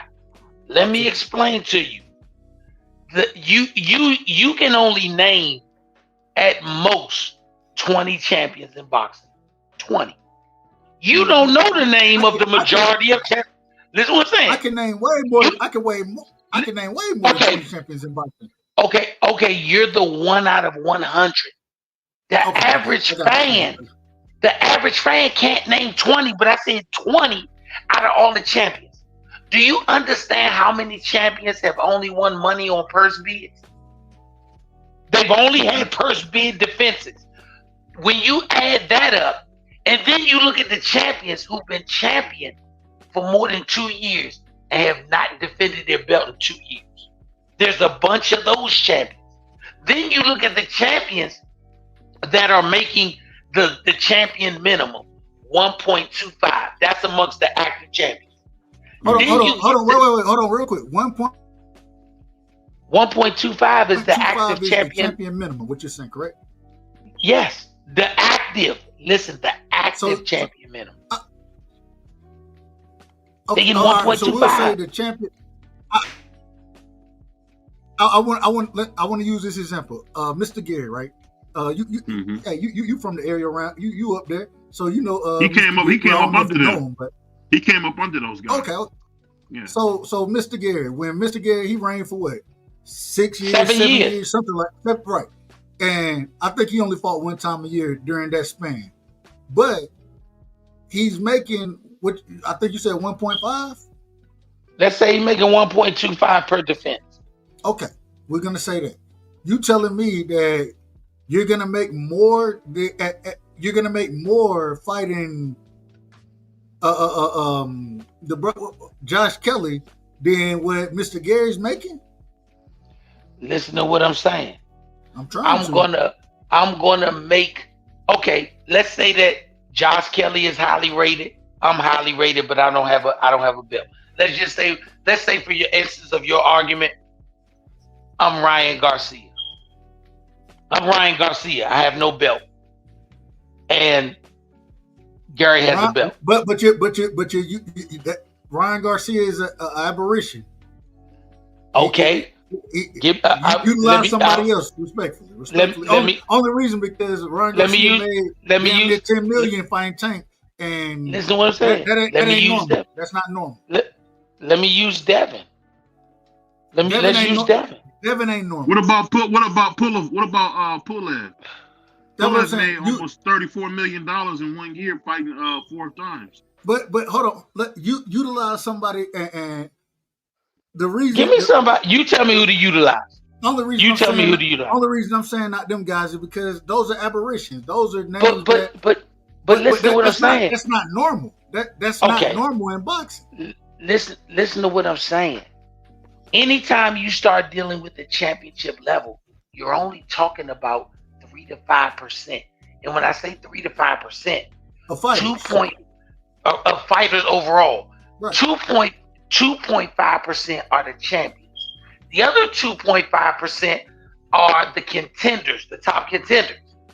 So when you speak of the top contenders, you're talking about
I'm using Virgil Ortiz. Virgil Ortiz makes more than $1 million a fight with no belt. He makes more than $1 million a fight. So would you rather be Virgil Ortiz fighting whoever in the hell he's going to fight and make $1 million or more with no sanctioning fees, or would you rather be a guy that fights every 10 months or less, making 1.2 and got to pay sanctioning fees? That's tough. Which one you want to be now? And we're gonna do it over a 7 year period. If you give me the Virgils, if you give me the Ryans, if you give me those guys, I would hold on. I'm answering your question. I would much rather be those guys. Absolutely. The problem. All right, I'll give you another guy. I'll take them out. I'll give you another guy. You gotta let me finish now. I would rather be those guys. The problem is that 90% of boxing aren't those guys. And they never will be, so they don't have to worry about being champion. Hold on. Come on now. Damn, Virgil made $2 million and $3 million. Go ahead, Coach. Damn. I would rather be those guys. Absolutely. The problem is the majority of individuals who make money in the sport of boxing, and when we talk about money, we talk about big money, big sums. That's why you become champion, to make them big sums. You want those big money fights. You need to become a champion. If you're not if you're not on the level, and if you're not, your name isn't recognized like a Virgil or Ryan. If it's not recognized like that, you're not making that type of money regardless. So when we're talking about, and I want to go back to the question I asked you from the beginning. When let's use Rashidi Ellis. Let's use Rashidi Ellis. So you telling me Rashidi Ellis, even though he was willing to take 500 to fight Boots, right? He wasn't willing to take the 250. He wasn't willing to take that. But if he was a champion, then it would be something totally different. It would be a totally different offer for him. And so Rashidi. See how you do Rashidi, but Rashidi is not a top 5% of boxers. He's not a top 5% of boxers. But there's only 5%. Go ahead, Free. But when he broke it down, he was breaking down the different percentage, and he was using the top 5% of boxing. They can make more money than the champion without having a belt. But we've already agreed to that. We've agreed to that. But what you keep going at as the people that's below the top 5. He's not talking. And they never gonna be champions. No way. They ain't never. If they get offered 100,000, that might be the biggest check they ever got anyway. That's why I said we can't live in a fairy tale for half of the scenario and live in reality for the other half. No, it's not half. That's the problem. Sir, it's not half. We're living in reality for 95% and in the fairy. So 95% are never going to be champions. 5%. That's what we're doing. But coach, 95% of all fighters are never going to be champions. They're never going to be contenders. They're never going to be ranked by anybody except for BoxRec. They're never going to be thought of as anything but a throw them in there to get knocked out. They're never going to be anybody that you respect. They're never going to be anybody you know. They're going to be people with jobs and they box part-time. That's the facts. Do you understand the only reason we have 100% of boxers instead of 15% of boxers is because all you got to do is go fill out a paper for a license. That's all. We agree. So if we had like the NFL, then we would only have 10% of boxers. That would be the best 10%.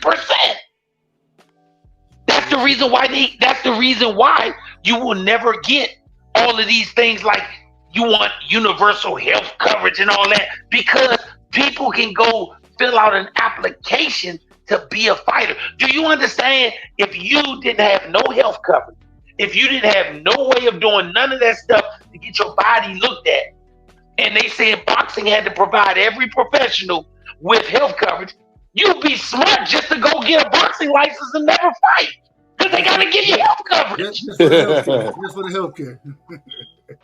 So when I'm looking at it, I'm only speaking about 3 to 5% of the entire boxing world.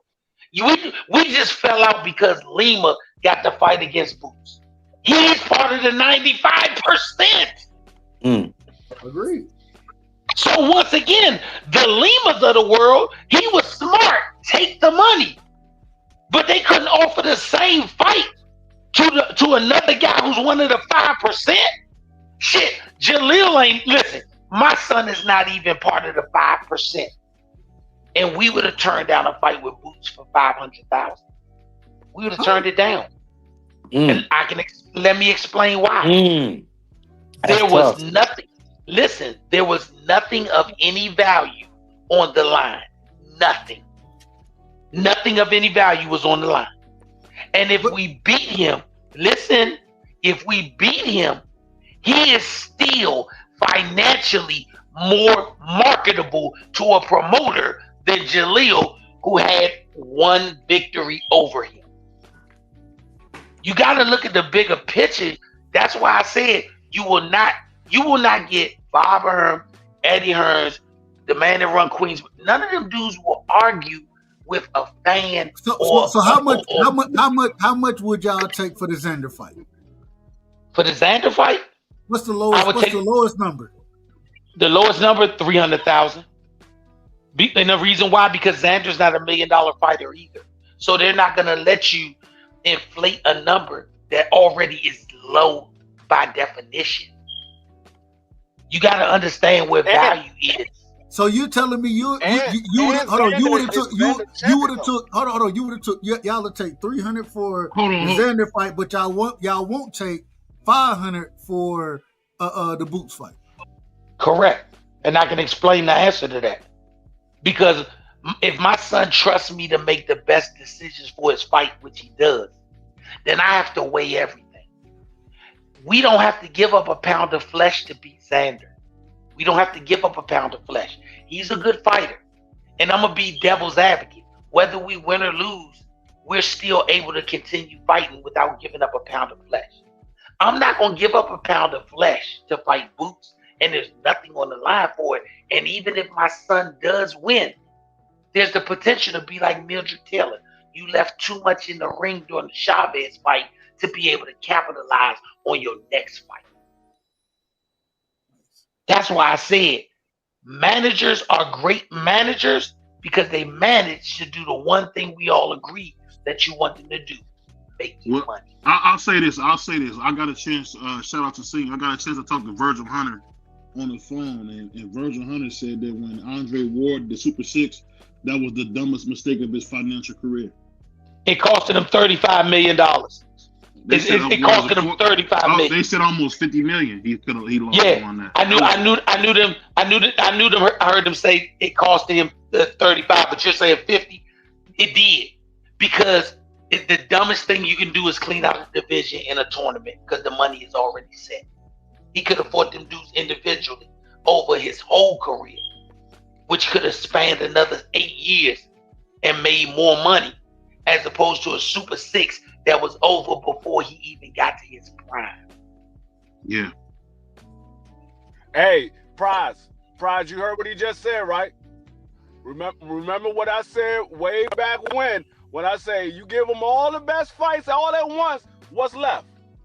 Yeah, you're right. But I guess Andre Ward chose legacy over, he's a God, holy man, and I guess the money at the time was good enough for him, and he chose legacy. He got his money when he fought Kovalev, and he got some money. No. Don't cross that up. He chose legacy in the beginning because he was young. Right. When he had a wife and kids, he chose currency. Fair enough. Okay. As long as we agree on that. Yeah, fair enough. I don't have a problem with Andre Ward did. He was young. I don't either. He was young. He was the underdog of the whole tournament. He just did what he had to do. I thought he was joking around, but his come up was crazy. Mistake for Andre. He never was able to recoup, and then his knee started getting progressively worse. People don't realize he retired because of that knee. But do you know why it got progressively worse? Because he did a Super 6 and never gave it time to heal. Oh, wow. Those fights were back to back to back to back. That whole Super 6 tournament took less than 3 years. Yeah. So once again, when you're talking about the concept of a fan, fans deserve the great fights. They deserve them. But like I told you, BBO, out of everybody I talk to that's in the management position, meaning the promoter, the first thing they say is the last thing they worry about is the fans. They sheep. We can sell them anything. And it's been proven to be true. Yeah. What did I tell you? BBO, what did I tell you? I respect the fans of Puerto Rico. They destroyed that Xander fight with Santillan, not Xander, not Bob Arum. The fans. But what the fans say, if they put it in New York, they could have got away with it. But see, hold on though. This is the problem now. You tell us all the time over here. Yeah. You say, hey, it's up to y'all. That's a good point. That's a good point. I guess I just never thought of it like that. No, I think BBO he's on a delay. I never thought of it like that. He on a delay. Can y'all hear me? Yeah, you good now. Go ahead. You delayed though. I think you delayed. I think you might got a slight delay. Why don't you try go out and come back in real quick? All right, cool. Real quick, Coach. The same way you would tell us over here, hey, it's up to us to push for those fights, right? Correct. And I still say that. Which is cool. My thing is you can't have it both ways. I didn't have it both ways. Listen to what I said. No. Just hear me out. What I'm trying to tell you is this. So if we're gonna, if it's up to us to push for these fights, and for us to then, but now you tell, hey, well, nah, hell no, man, ain't no reason to go be champion. Hey, don't worry about that. Hey, I'm gonna go fight the Limas of the world in boots, and just saying boots. Then we gonna sit here and be like, what the hell we gonna push for the fights for? If y'all don't give a damn about what we think, we sheep, according to what you're saying, then what Let the me hell we say pushing? this. Hold on, let me finish. Okay, go ahead. Then what the hell we gonna be pushing for anything if we gonna be sheep out here and all this other kind of stuff? Why should we be supporting any of this shit? Let me say this. For the most part, you all may be one of 3 podcasters that actually care about the sport of boxing. One of maybe 3. The other 99 podcasts, they only care about clicks and likes. Yeah. So they're gonna promote and push whatever the promoters tell them to promote and push. All the podcasters argue about why is it only these select podcasts that get credentials to the fight, because they the ones that's pushing the agenda of the promoters. So I am right, and you are right too. When I told y'all can stop BS fights, it's true. But do you remember I said as a united group, if it's 5 people under the JBT, all 5 people gotta have the same opinion. But they don't. So I'm gonna always be able to find one of the JBT that fits the promoter's agenda, and that's the one that is gonna get the most attention. Because that's the one that the promoter's gonna clip and post up. Yeah. Do you understand that y'all was one of 3 podcasts that was like, hey, Jaleel Hackett asked for this fight first. And then after the fight happened, look how many podcasts posted up your clip that Jaleel asked for first. They could have posted that in the beginning because they already knew. But the agenda that they're on, meaning make sure the promoter's agenda is the one that's pushed through so we can get credentials, that's why they waited till after the fight. Hey man, you think they didn't know? That's a good point. I always say I know I'll never get credentialed because hell, they don't want me there anyway. But I don't agree with that, Coach. Let me tell you something. I don't agree with that. Let me tell you why. Let me tell you why. Let me tell you why. Because as long as you are pushing people like Jaleel, and he's not the only one, but y'all pushing for those type of situations, those fighters remember who pushed them. And then when they are in position to say, hey, I need 6 credentials, because I don't have to be a superstar to get 6 credentials. They giving them to the 6 medias that cover them. They might can't give you a hotel room, but they'll make sure you get in the building. Hey, people don't remember. My hotel room and my ticket. People don't remember that the reason Floyd do fight hype, they were the first one to give him a fair shake. And he looked out the whole way because it was fair. They was the only ones that was giving him a fair shake. When you had that stuff with Joji, they're the only ones that covered it correctly.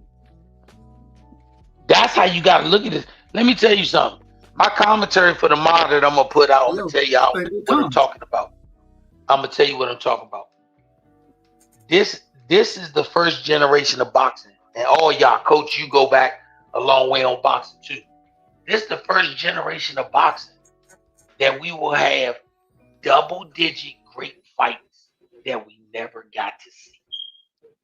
Every generation before, we had 1 or 2. But this generation will be in the double-digit numbers. But this generation is almost over. This one is almost over. It has 3 to 5 years left on it. And then we talk about fading down the back of the 5-year side.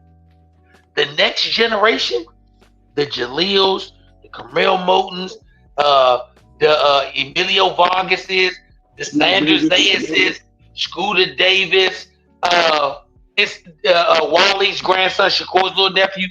That generation is the generation that's gonna kick the door in of the promoter and say, you hear this nigga saying this shit about me on the internet? Make that fight right now. And they're gonna get on the internet and say, this fight ain't being made because my promoter won't make it because I went in his office and I forced him to. Y'all gonna get on top of it and then the promoters are going to be.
Just crazy stuff that should land them in jail.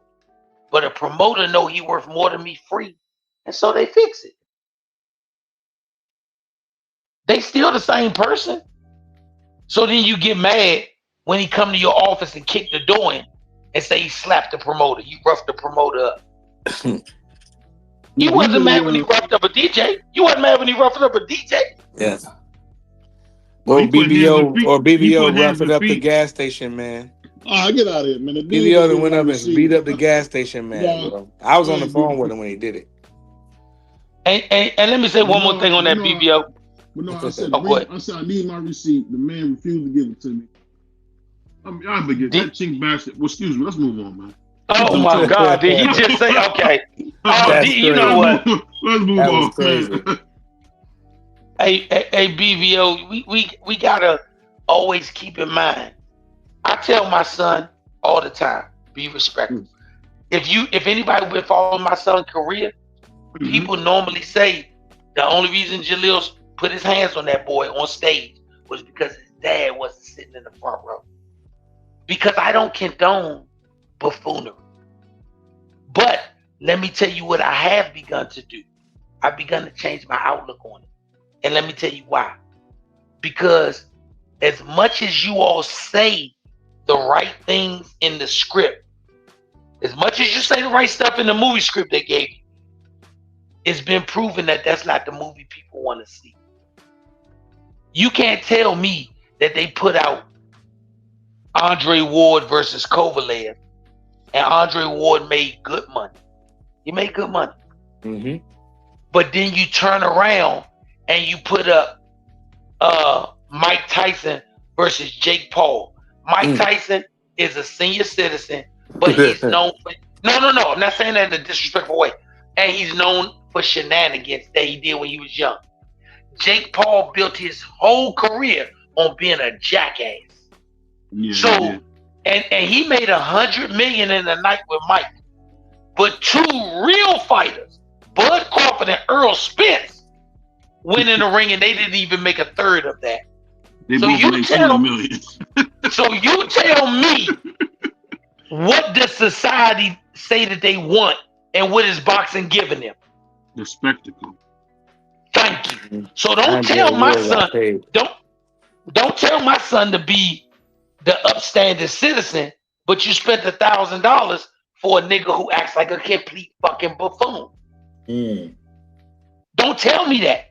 Don't tell the governing body that Jaleel is a better fighter and he should be ranked #1, but he can't sell 7,000 tickets because he's the upstanding kid. But a dude that is a complete jerk, moron, asshole shouldn't be #1, but he can sell out in the arena. Don't tell me that you going to take Jaleel for an interview on your show on Friday, but then on Thursday afternoon you get a call that Floyd Mayweather want to come on your show, just using him because he's a big name. Floyd Mayweather want to come on your show, but he want to come on Friday, and you don't call me and ask me to move me the motherfucking money. See, don't do this two sides of the coin when it benefits you, but only one side of the coin when it benefits me. That's what I'm talking about. Don't do that to me. And that's what these media and all that stuff is doing. They want to make it look the way they want. You made a great point, BBO.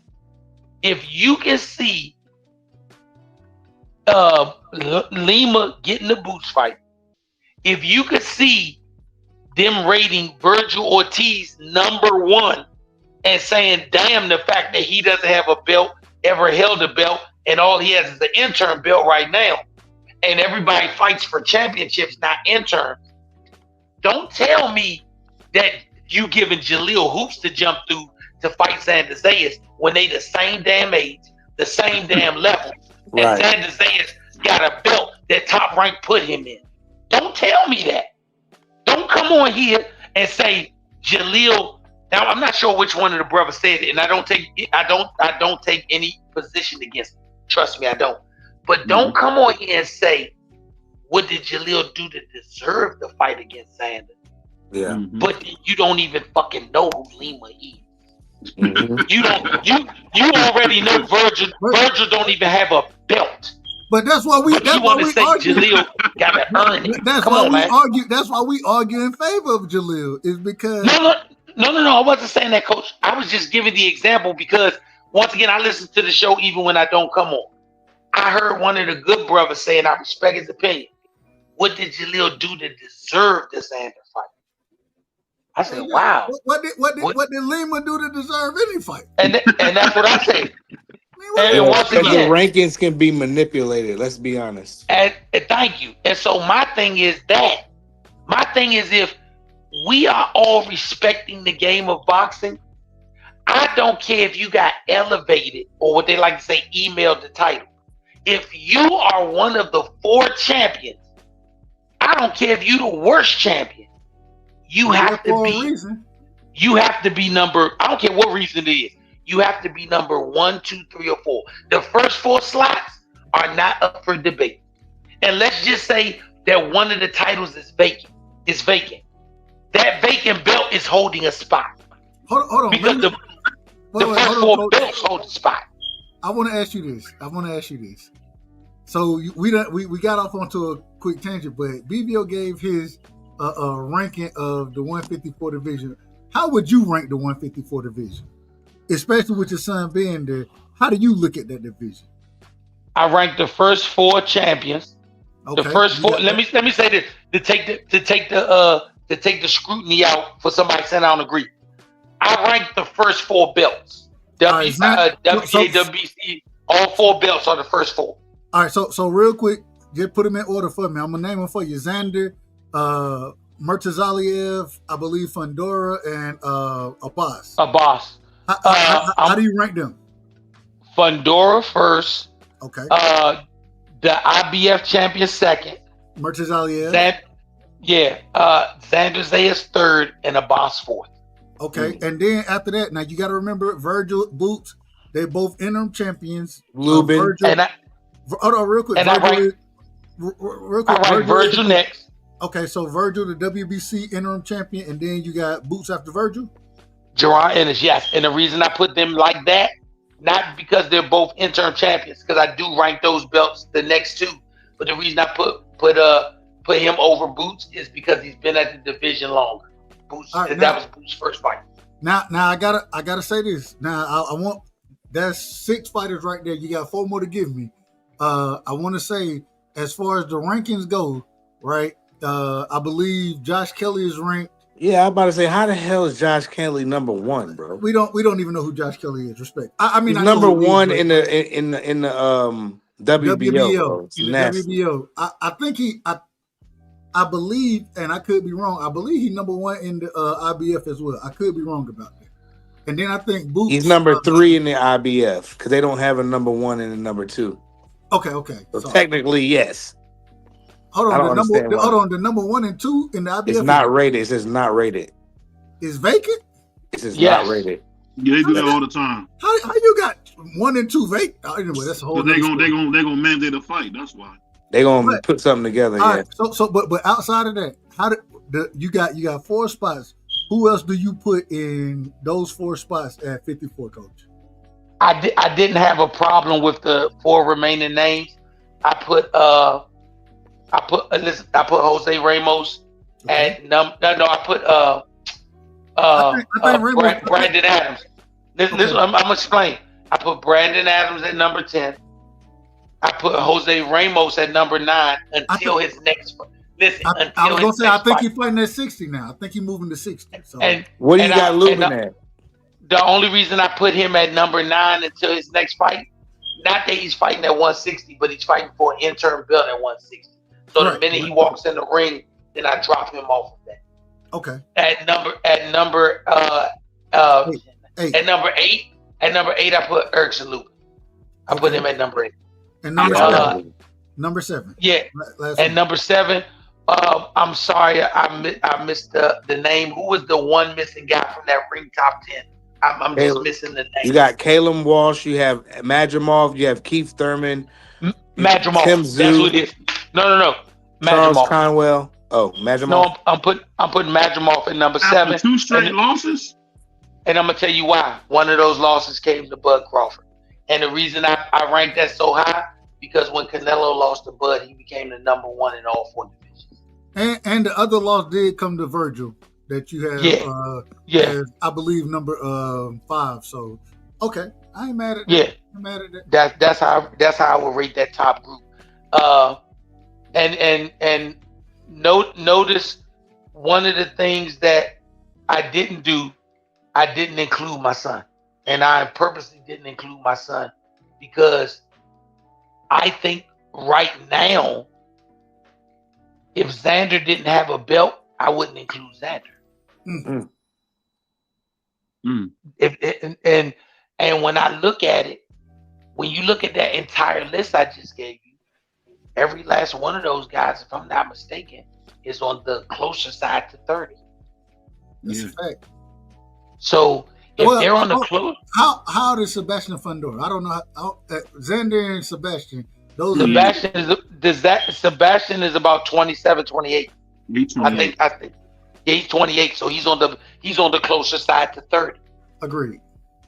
And so when you look at it, Jaleel and 27, Xander. My mistake. 27. He got a the closer side.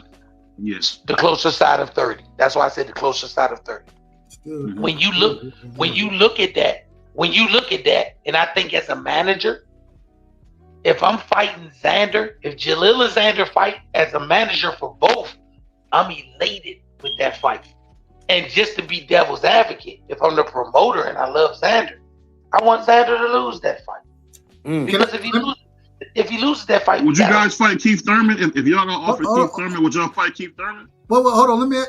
Hold on 1 second. Let me ask you: would you fight Keith Thurman if y'all gonna offer that fight? We know they're gonna fight in a heartbeat. Man, that's Cinderella, man. He all broke up. No, the reason why I say that, and the reason why I say that is because the thing that happens a lot is when you get these older fighters, they tend to always try to come up off the young fighters. That's why I'm surprised you guys haven't got more calls. But Keith Thurman not gonna call. He's not gonna call it Jaleel Hackett. But they can't. He's not gonna call it Jaleel. Yeah, he gonna run, Dub. They can't what? Listen. Now I'm not saying Keith gonna run. They can't understand the way that the models are being done. In order for Keith Thurman or any of those older fighters that on the PBC side to fight a non-PBC owned fighter, it's impossible. Hey, you're damn near hanging yourself by doing it.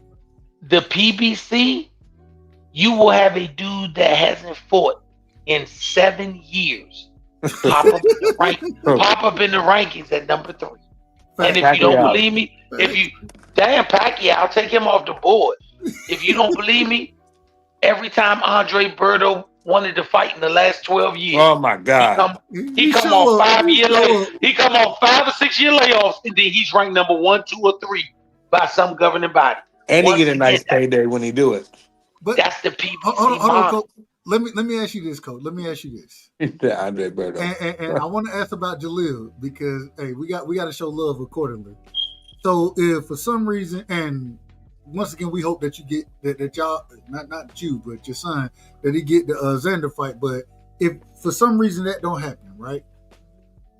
And who do you think would be, as far as the ranking system go at 54, who would be the next target for y'all?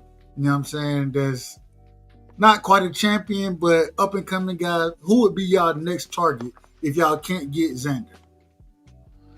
If we couldn't get Xander, honestly, it wouldn't be none of the guys that's in there because they don't do nothing for me. What about Josh Kelly? We'll mop him, but once again, he wouldn't be somebody on my hit list because it does nothing for me. Nobody gives a fuck about nobody who live overseas. Would y'all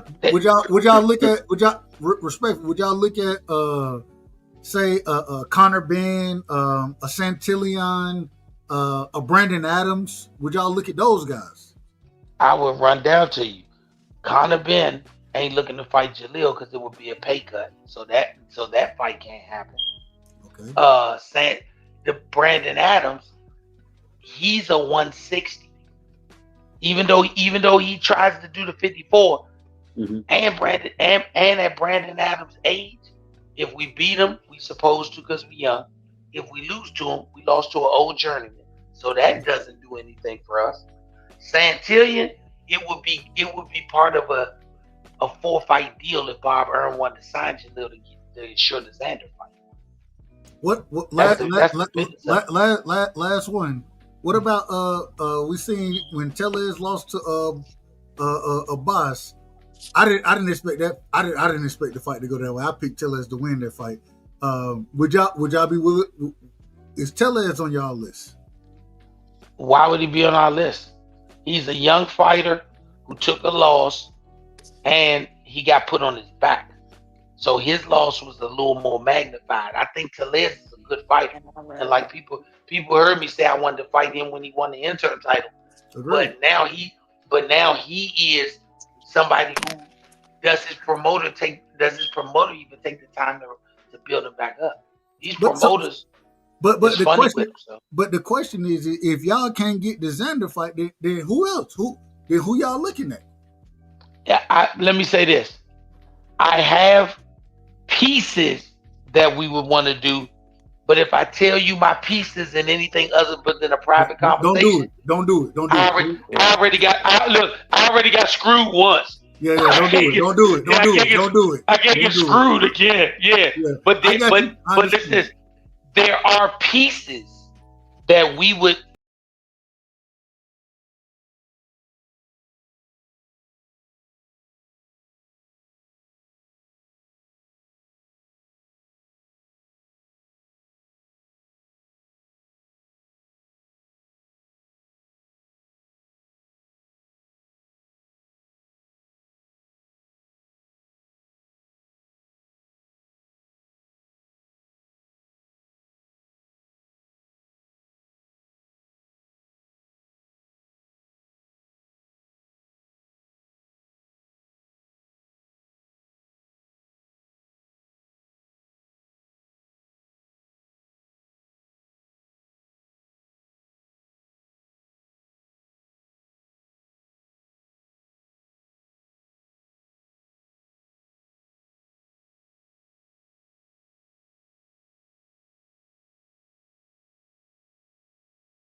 We'll take it. I think the Turk was very good to us, and that whole ring team and the box raw people, they were very good to us. Everything worked out great. If we don't get the Xander fight, and that's something that we got to do, then we gonna do it. If we get the Xander fight, we gonna fight Xander. Did y'all meet Turkey this time? Did y'all get to meet Turkey? Yeah. Like I said, if we get the opportunity to fight Xander, we'll take it. If we get an opportunity from Turk to fight again on one of his cards, we're gonna take it. Those make sense. And to me, if Bob's team came to us and said, "Hey, we want to discuss what a deal looks like that makes both sides happy, and it includes the Xander Zayas fight," we're taking that too. We're taking the deal that makes sense. Once again, Jaleel Major Hackett LLC. That's how I look at my son. So it's one business dealing with another business, not Jaleel Major Hackett, the 22-year-old kid. Because that's when it becomes personal.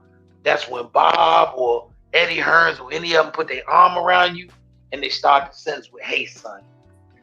No. Just shake my hand across the table. Good to go. Hey, I'm grateful. Thank you for the opportunity. But let's just shake hands across the table, because that's how businesses do. The easiest way to trick a black man is to put your arm around. Yeah, that's a good point, man. Hey, don't put your arm around me, nigga. What did Master P say? When people giving you all this money, it's not because they love you, it's because they feel they can make some money. They ain't doing it for no reason. But that's the thing that we forget. when you grow up poor though, Bernard, I definitely know what you mean. You'll trick yourself to think it's something that it's not. Because you see Eddie Hearn, they had a full 360. Now Devin is a whore and all kind of you only crazy. want money. It's like I thought Devin was like what you say, he was like my little brother. But one of the brothers in the chat said, fight Bakram. Who, us? Thank Father said fight Bakram. For us to fight Bakram? I don't think that might be on the table. Let me speak the on the weight clause to keep them out of it, I think. Yes, Lord. I was going to hit you with that. Jaleel gonna make 54, and in the morning, shit, that nigga, that ain't gonna be so far from 64. They'll be like, man, what did you do? What did you do? Look here, bro. The BVO attest, because BVO do a lot of investigating. Everybody that has ever fought Jaleel, they say the same thing. That's not the same size guy that weighed in yesterday. No. He do that. What's that? He do that. He'll grow overnight like them chinchilla pets, man. Yeah. You know what? Yeah. The thing that was funny was when he fought Elijah, man. Elijah pretty decent sized guy for 54. He looked tiny in there with Jaleel. Yeah. He looked tiny, man. I seen that kid up person. I seen him up close too, BVO.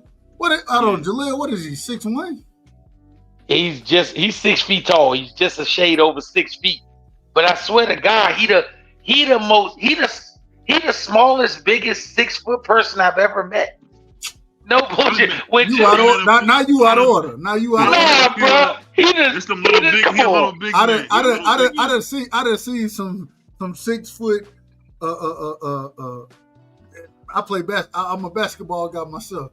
I done seen some 6 foot, 140 pound, 150 pound niggas, man. I'm just telling you. But listen to what you said. I'm with you. But Jaleel's not 150 pounds before a split second. The minute he more like I'm gonna tell something that I know Bernard probably wouldn't mind me saying. I think Jaleel's only making 54 because he's still at home. Oh, that's a fact. That's a fact. Hey, bro, let me tell you something, bro. 54, bro. We done been in some camps, and I don't say none of the dudes' names, but other people know them that BVO know, and they bought Jaleel for camp, and they might have sent him home after a week. They like, he too fucking big. And I'm like, bruh, listen to me. There's been dudes that fight at 68. There's been dudes that fight at 78. And they was like, bro, what the hell? Like, what is he? Like, what do you mean, what is he? Then when we were saying welterweight, they were like, y'all niggas lying. Y'all lying. And if you ask a couple of gyms out Vegas, I ask on the guys at DLX that know Jaleel, that have seen him spar with some top rated guys, they'll tell you, man, he's huge. Ask Coach Silas. And that's one of my guys. Ask Coach Silas. Coach Silas has told fighters don't. Coach Silas is you don't bring him in. I love the way he talk. Don't bring him in. He's big. He big. And then when Jaleel walk in the gym, and they be like, oh shit. They say, I told you he big. And I say, yeah. Yeah, so it's hard. He wouldn't make it for him. The only way we would fight him is if it was a unification bout, and that's because they throw that 10-pound thing out the window for you. Yeah. You know, that's why Bruce looked good against Stanley. To be honest, that's why you see a lot of like European dudes with the IBF, because a lot of brothers, choose not to get it because that rehydration clause is tough, man. Yeah, it's brutal. No, I mean, I understand that 10 pounds. I understand the 10-pound rehydration clause. My thing, and just being, man, you get the belt you can get it. You know what I'm saying? In my opinion. No, but you can't get it. You can't get it, Doug. You can't get it. You can't get it. Hold on. So you telling me right now, if Jaleel, if he has to weigh in, make weight, if he has to rehydrate over 10 pounds, he has to. That's what you're saying. He won't. He's 10 pounds within 3 hours.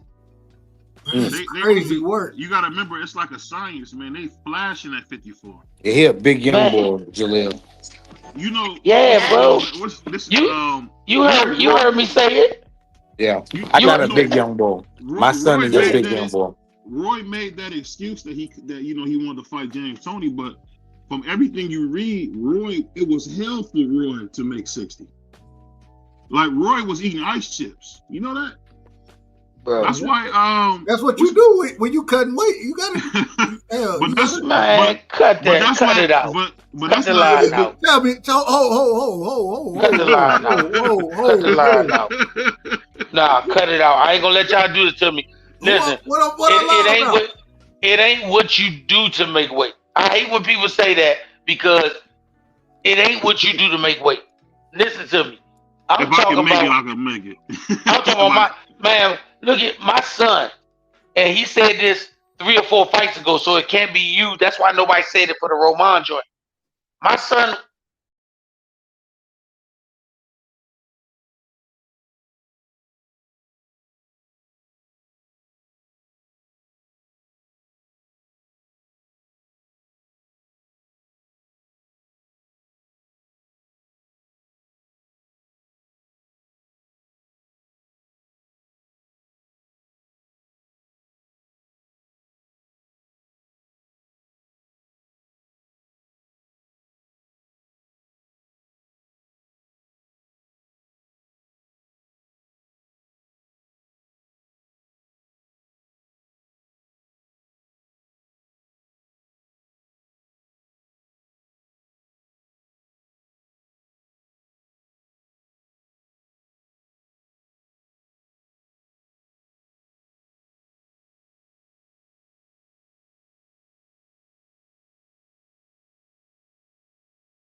I can't see mine no more. But I pretty much remember. But shout out Shout to out my brother man Dub Curtis. Brightside. Shout out Curtis. Shout out Um, Miss BBO. Shout out Bentley. Shout out Blue Hustle. T Hey, Hill. hey, you came up tonight, man. You came up. Yeah, for sure. No, Well, we all should. I just BBO let us get up here and cook every day. He's not one of these people. He's not a vlogger. He's a content creator. He actually goes to the fights. So it's okay to just tip him a couple dollars for putting boots on the ground and giving you interviews and pictures of fighters and trainers and legendary trainers and stuff like that. help me feed Miss BBO, man. Help me Yeah, buy that's Miss all. BBO something, man. Because I'm gonna tell you this. That's the thing Yeah, that you gotta understand. Whenever we doing something, there's no such thing as a come up. We win together. yeah, for The sure. problem with a lot of people is they get caught up in these egos, and I see it all the time on YouTube. BB don't have an ego because I've been a man in real life, so I ain't got no ego, man. Dudes be having these egos about stuff, man. Nah, you know why, Dub? I'm gonna tell you something funny. I remember when I was younger, man. I ended up having serious surgery, and I was one day away from having one of the best days of my life to having the worst day of my life. So I don't get caught up in that ego stuff. Nothing really bothers me because guess what, man? I'm not the one. I'm a nobody trying to tell the whole world about somebody. That's how I look at it.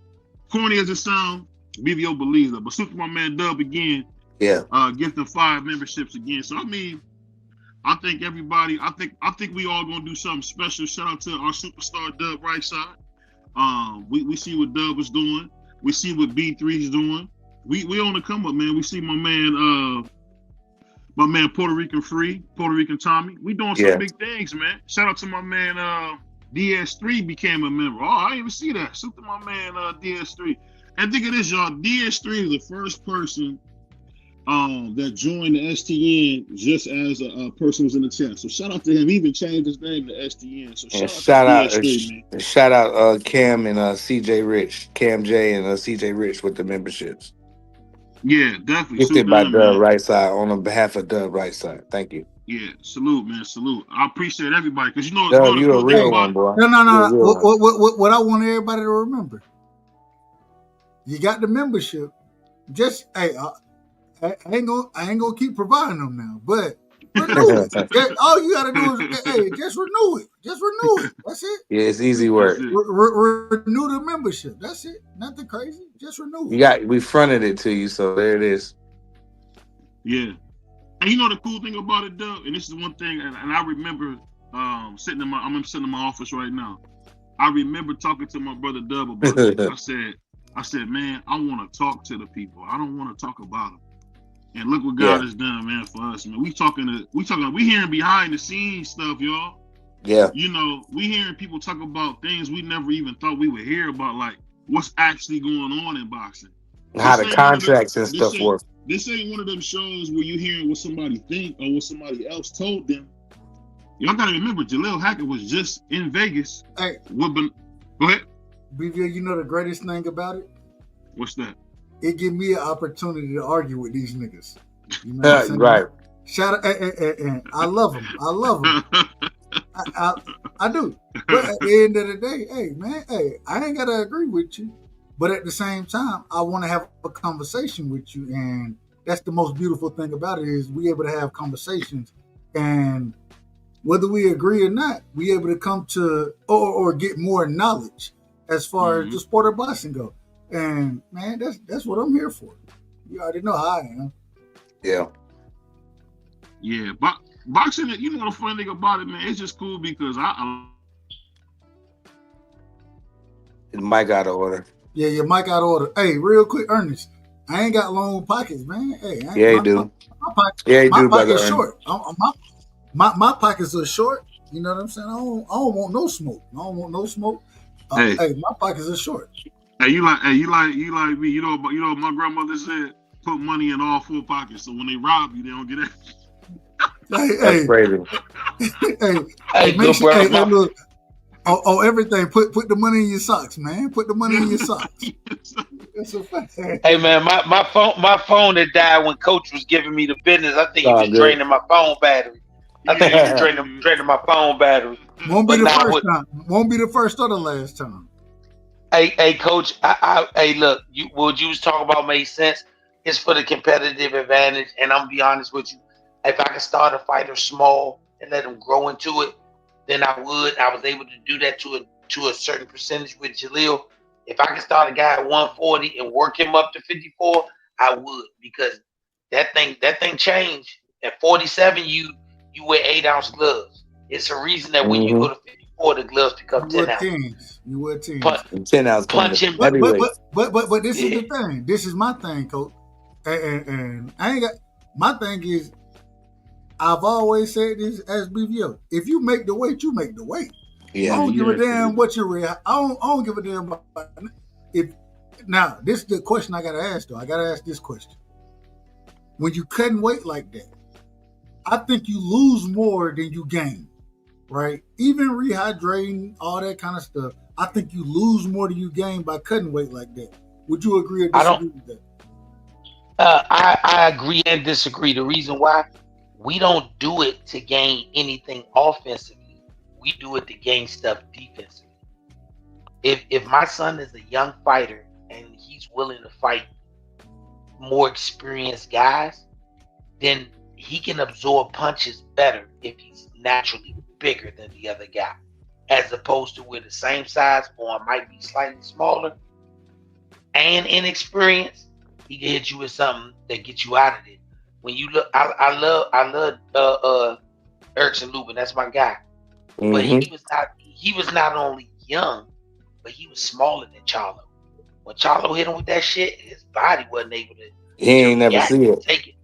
Right now, let's just say this: say he was a couple of years older and a little bit bigger, then his body might have been able to get him back up off the floor, and he continued that fight, and we don't know what would have happened. But when Okay. you young, you inexperienced, you can't also go in there smaller.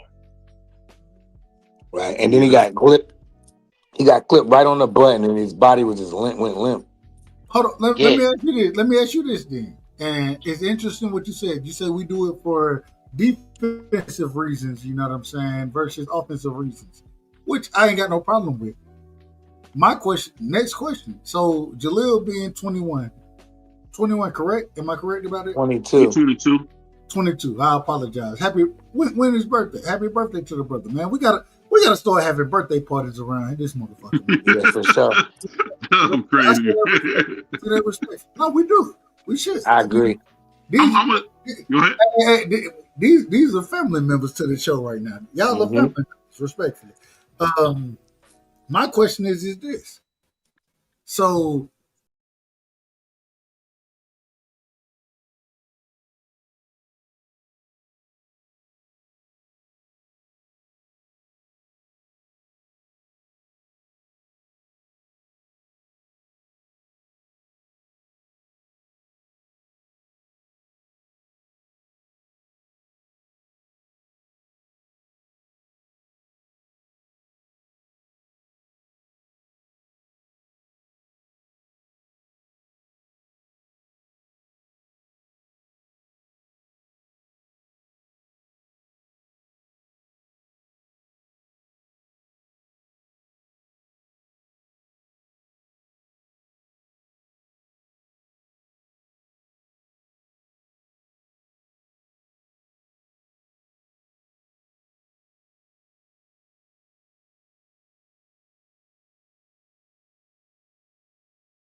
He has has fought. stopped No, him. he has done nothing.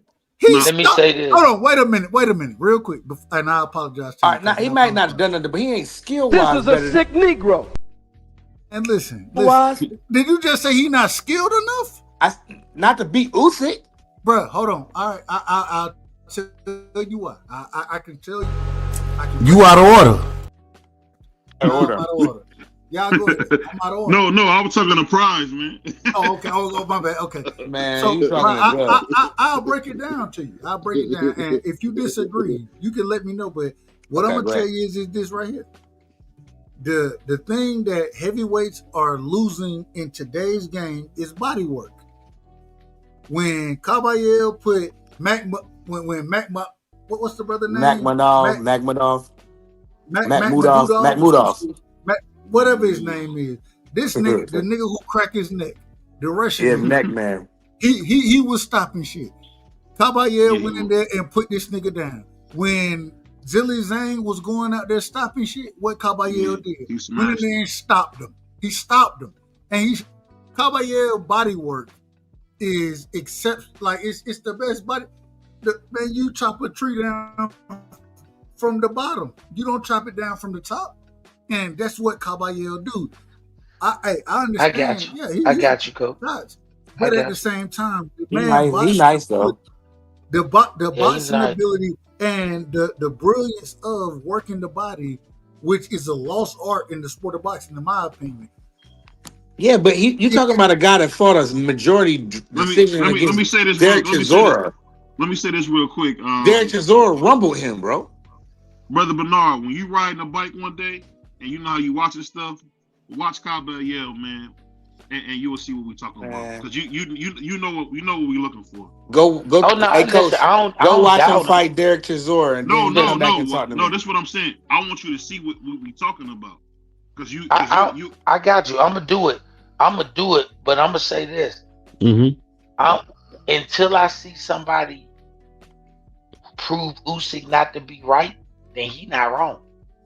Usyk should have been a stoppage against DVD Daniel.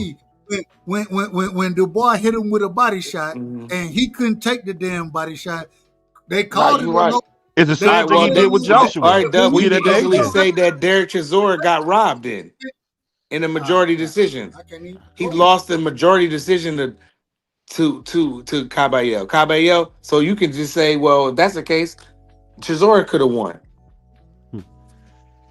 Man, I'm gonna say this. When I look at Usyk makes me think that a skillful 6-foot fighter with decent punching power and a good chin can always be the heavyweight champion. When you talk about big, slow, sluggish guys, I'm gonna go with a dude that has a skill set. But have you seen Caballero fight? No, that's why I said I'm gonna look at him. I'm gonna look at him. He not big. He ain't big like that. He not sluggish, not slow. Yeah. He's 6'3". 6'2", but he's 6'3". Oh, he's a small heavyweight. Then he going back to the days when heavyweights were not big. Big heavyweights, them sluggish dudes. Nah. But the thing is, he got great head movement, and the body work that he puts in is exceptional. Zilly Zhang, the same nigga that had Deontay Wilder, and I love Deontay. I say this respectfully. I'm a Georgia nigga, and Deontay, that's my Alabama brother. You know what I'm saying? Zilly Zhang had this nigga spinning around talking to the ref, talking about what happened. And when Caballero fought Zilly Zhang, nobody picked Zilly.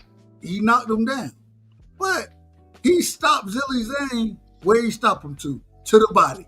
You know what I'm saying? He fought a majority draw with Derek Chisora. He can't beat Usyk, bro. Stop. Here we go. All right. No, he gonna stop Usyk, man. He gonna stop. Brother Bernard, when you put the tape on, you gonna see it. You gonna see it when you put the tape on. Go watch him fight Derek Chisora, Coach. I will. Let me say this though. Coach, real quick, Coach. Next time you pull up, I'm gonna be on your, and I say this respectfully, I'm gonna be on your ass about this one. I want to hear you speak on. I want to hear you done win and watch this fight or this guy fight, and I want to hear your opinion on it because you're a brilliant boxing mind. You know what I'm saying? I think I'm a brilliant boxing mind as well. But go ahead. I apologize for cutting you. BVO, make sure you text me the 2 fights that they told me to watch. I'll make sure I watch them before And watch tomorrow that night. majority draw win against Yeah, Chisora in any fight that you want to I'm gonna watch. watch them. I'm I'm gonna watch them. gonna send them to you, but I'm gonna say this. Shout out! I just got information that Zilly Jane will be Derek Dezore's last fight. So congratulations to Derek Desore. He Shout out going to have War his 50th fight. Congratulations to him, and he's about to fight Zilly Zhang to wrap up a wonderful career. Are they fighting in China or the UK? Which one? Oh, they're gonna fight in the O2 in London. Yeah, you know this is home. This is homecoming or his farewell. Zilly been trying to get a China fight, man. He's been trying to get a China fight. Ain't nobody going. Hey, no, what did AJ say? I want 100 million to go to China. Ain't nobody going over there. Hey, but no. Even if you knock him out, you're gonna lose. Even if you knock him out, you're gonna lose. You're gonna fail the drug test. Hey, let me ask you a question before we. Let me ask one last question before we get out of here. Have you ever seen a dude as rich as AJ be that dedicated, coach? Yes. What are you talking? Oh my. Yeah. No, I'm talking about. They talking about AJ that made almost $500 million boxing. Yeah, Floyd Mayweather. Remember him? Oh, you're right. Okay, my bad. Yeah, I forgot about that. Remember him? Floyd. That was crazy. You must have forgot about another guy called Canelo Alvarez. Yeah. We've seen this picture before. We've seen it twice. We saw it in the Spanish language version and we saw it in English dub. Hold on, Coach. Is Anthony Joshua good in your opinion? Is he really that good? Hall of Famer. Is Anthony Joshua a Hall of Famer? Hell no. Let me tell you why. Hell no. Two-time unified champion. No, yeah. Let me tell you, he's a Hall of Famer. He is definitely going to be. I just don't like him. Because he's black. Nah, he's just robotic. He just like RoboCop to me, bro. Nah, he listen, y'all. You know why they don't like Anthony Joshua? Because they love the Fresh Prince of Bel-Air and they didn't like Carlton. And Anthony Joshua is Carlton. Hey, on that note, we out of here, y'all. Shout out to Brother Bernard. Shout out to Dub right side. You going live, Dub? Shit. Yeah, probably. Hey man, hey BVO, you gotta send me Dub joint because I want to catch one of them conspiracy shows.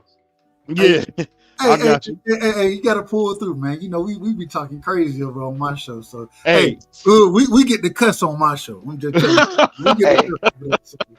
Hey BVO, send me the links to all these shows. I gotta support the shows, bro. I support the people who support me. That's a fact. Hey, I'm telling you, we call ourselves the Doghouse. Them niggas crazy over there with Dub, man. Somebody said something about my mom over there. Man, with your fake religious doghouse. This the only doghouse that allow poodles in. I'm going over there with my man. He got wolves in his doghouse. I'm going over there. Hey, we gonna scrap him in my shit. Let's do it. I ain't got no problem with it. All right, send me all that information. Y'all have a good night, good brothers. Hey, much love to you, my brother. All right, make sure I go see my brother Dub, man. This is the guy we talking about. We about to zip you up and get you out of here. K-Shine DNA style. I don't know what he was talking about, but that's what he's talking about. That's battle rap-ish, man. That's over the head bars. Hey, all I know is this, man. All that fabricated. Shout out to my man Sirius. I'll never forget that battle. I don't know if y'all ever see that battle when my man Sirius was dressed up like they was going to church. Yeah, he dressed up in a suit. What that brother said, grown man bars is something that you have to deal. Yeah, I like Jones. My favorite is T. I used to love Murder Mook and T-Rex. Murder Mook and T-Rex should have went at it. I would have loved to see them. No, they cousins. They never mind. You see T-Rex? Go watch T-Rex battle that little kid, Young Slap. This is why we know you don't know shit about battle rap, right? You don't know shit about battle rap. Because T-Rex he saw all that personal stuff. No, T-Rex is savage. Man, T-Rex ain't no fucking savage. What? T-Rex is trash. Who's the best battler right now? Right now? Charlie Clips. What? Easily. You definitely a casual. Go ahead, Doug. You said Clips ain't the best? No. Who the best? Who the best? All the times he done choked and stumbled and didn't have 3 rounds. Prize, He lost like 4 or 5 battles in a row. Who's the best? Right now? Who's the best, Prize? Man, I don't know, man. It's probably between Rock, Mook, and Geechee. I mean, yeah, Rock, Mook, Geechee. I don't know. Hey, I ain't gonna lie, Hold man. on. You can't say Mook because I forgot about Hitman Lux. Holler is garbage. Hitman Holler is garbage. He ain't on my. No. Lux don't bat. Lux and Lux and Mook. They don't battle enough to be anything. That's the first crazy, thing. Man. What are you? No, you're right about that. But I'm just saying, when they do battle, bro, they're special. But they got a battle. They don't battle. They don't battle every weekend like some of these other niggas like Rock. Rock is like a What happened to my man Goods? Man, I used to love Goods. Remember Goods got washed by Joe Button? Goods was trash. He was trash. Big trash. He's the hottest basic rapper of all time. Battle rapper. You know what I always say though? I never understood why people like Hitman Holler, man, because he is garbage. I seen his last 4 battles. I mean, they weren't close. He got cooked by Cassidy. I'm not gonna lie. The one battle I liked from Hitman, when he battled John the Don. Oh yeah, he killed him. Man. I like that battle. But outside of that, I got 30. And Hitman is trash, bro. Who's the best battle rapper right now? You never answered that. I got clips, but man, you know who I really like, and y'all gonna think I'm crazy. I like O Solo. Hell yeah. And you want to laugh? Hey, O Solo be going crazy. Yeah, if you want to laugh, I like comedy and battle rap. They need. I want to see my dream. Real quick.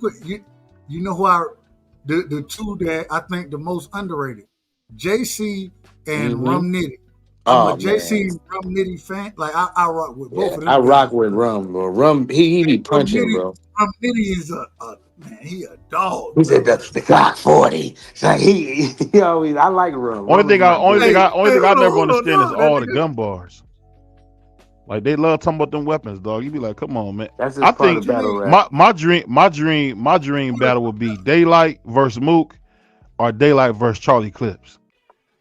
They already battled. They did. Charlie Clips, they battled. Yeah, Clips and I think Clips and Light battled. Yeah, I think they did. I'm about to watch that. I'm gonna watch that tonight. I ain't know that. Yo, Charlie Clips. I'll put it to you like this: can't none of them battle rappers, maybe outside of Cassidy, can rap on a beat better than Charlie Clips. But Charlie Clips, he's disappointing at times. Like I used to be excited to see Clips, and then he'll come and freestyle the whole time. Like that don't be trash sometimes. So I can't put him up there. But I thought Cassidy was trash. I thought Cassidy was trash. Cassidy ain't no real battle rapper, nigga. He's trash. He's not like the new style. Not the new style. This nigga ain't a real battle rapper. Maybe back in the day he was the battle rapper when they used to battle off a beat and just go in the street. Like, 'cause I didn't seen Cassidy battle in person before. And he used to say some crazy stuff back in the day. You see that scar on his face? He got in a car accident. Yeesh. Who cares about a scar?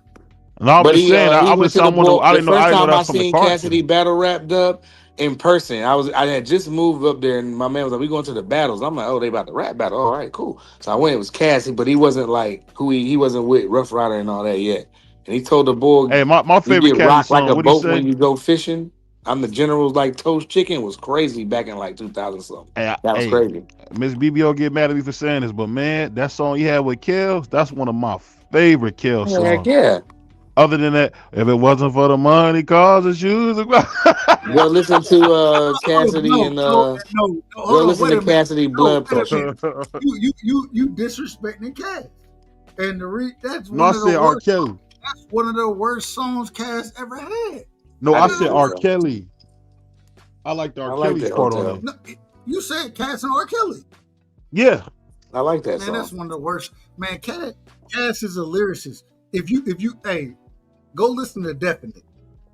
Go listen to Definite. And if you can't rock with that, that's one of Cass' best songs ever that he ever made. Thanks. Y'all niggas don't even know it like that. And that brother said, if you want to come with me, I can feel your fantasy. Prize, you a Philly nigga. You a Philly nigga. You a Philly nigga. Yeah. And so, do you know Definite? Yeah, for sure. I ride with Cassidy. Yeah. Do No you know doubt. Definite? The song, I don't know if I probably know, like, Exactly. I don't know. My thing is this: I'm not good with the name of the songs, but if you played it, I'm like, oh yeah, I probably can rap it with you. You know what I mean? Good chance. But Cassidy is my Oh, man. I used to rock with him hey, on the Smack DVDs. hey, And Dub, you the only dude I ever heard in life say that song with him and Kills wasn't fire. That song was That shit fire. I was remember being in, what was that? We was in when I was in middle school, man. That boy Kills tore that song up, bro. that shit was that joint was fire to me. man. I don't even fuck. I ain't never fuck with You Kills out like over that. there. So. You don't rock with Did, Kills. did you hear what Kills was saying on that song? I ain't never fought with Kills. So. Baby in my Oh. hotel suite. Man, And it's okay. hold on. Oh man, what was that? Let me come to my hope, man. Fuck all Yeah, that shit. that joint was fire. Hey Cass needed that. man. He needed that. They threw him an alley oop on that one. Man, hey, one thing about R. Kelly, he can make regular dudes a smash. Just like that Overnight. song Nick Cannon had, man. Oh, I'm a gigolo, getting lots of dough. I Yeah. got a car sitting out on 20. Hey, that was my joint. Yeah, was talking. Hey, but ain't nobody Brad, ever messing with real that quick. So splash. look, Go check ahead. this out. Hold on, BVO. Check this out, BVO. So I told you, I had yesterday. I was working on installing the damn microwave, right? I got it put in today. I got it put in. You know what I'm saying? Man, my mama, she hit me. She talking about, well, the door on it is shaky. You know what I'm saying? So I think I'm gonna have to send it back. I'm like, so you telling me I done put this bracket in here? I done did all this work. She's sending it back. I had to drill holes in her cabinets and everything. Did all of that, and now you finna send it back? Well, at least when she get the new one, you'll just be able to put it right in there and it'll be no problem. She talking about, well, when I send it back, I gotta send the bracket back as well. So I need you to come take the bracket down. I'm like, wow. because you talking about the damn door she's saying is loose, and I'm like, well, when I checked it, yeah, the motherfucker turned on. She was like, well, on everything I love. Well, you know, she had you. She pushed you out of herself. So hold on, bro. Do it. Don't complain about it. Hear what she told me on everything I love. She said, well, if the door is loose like this, then when you use it, then the radiation come out of it. I said, man, come on, man.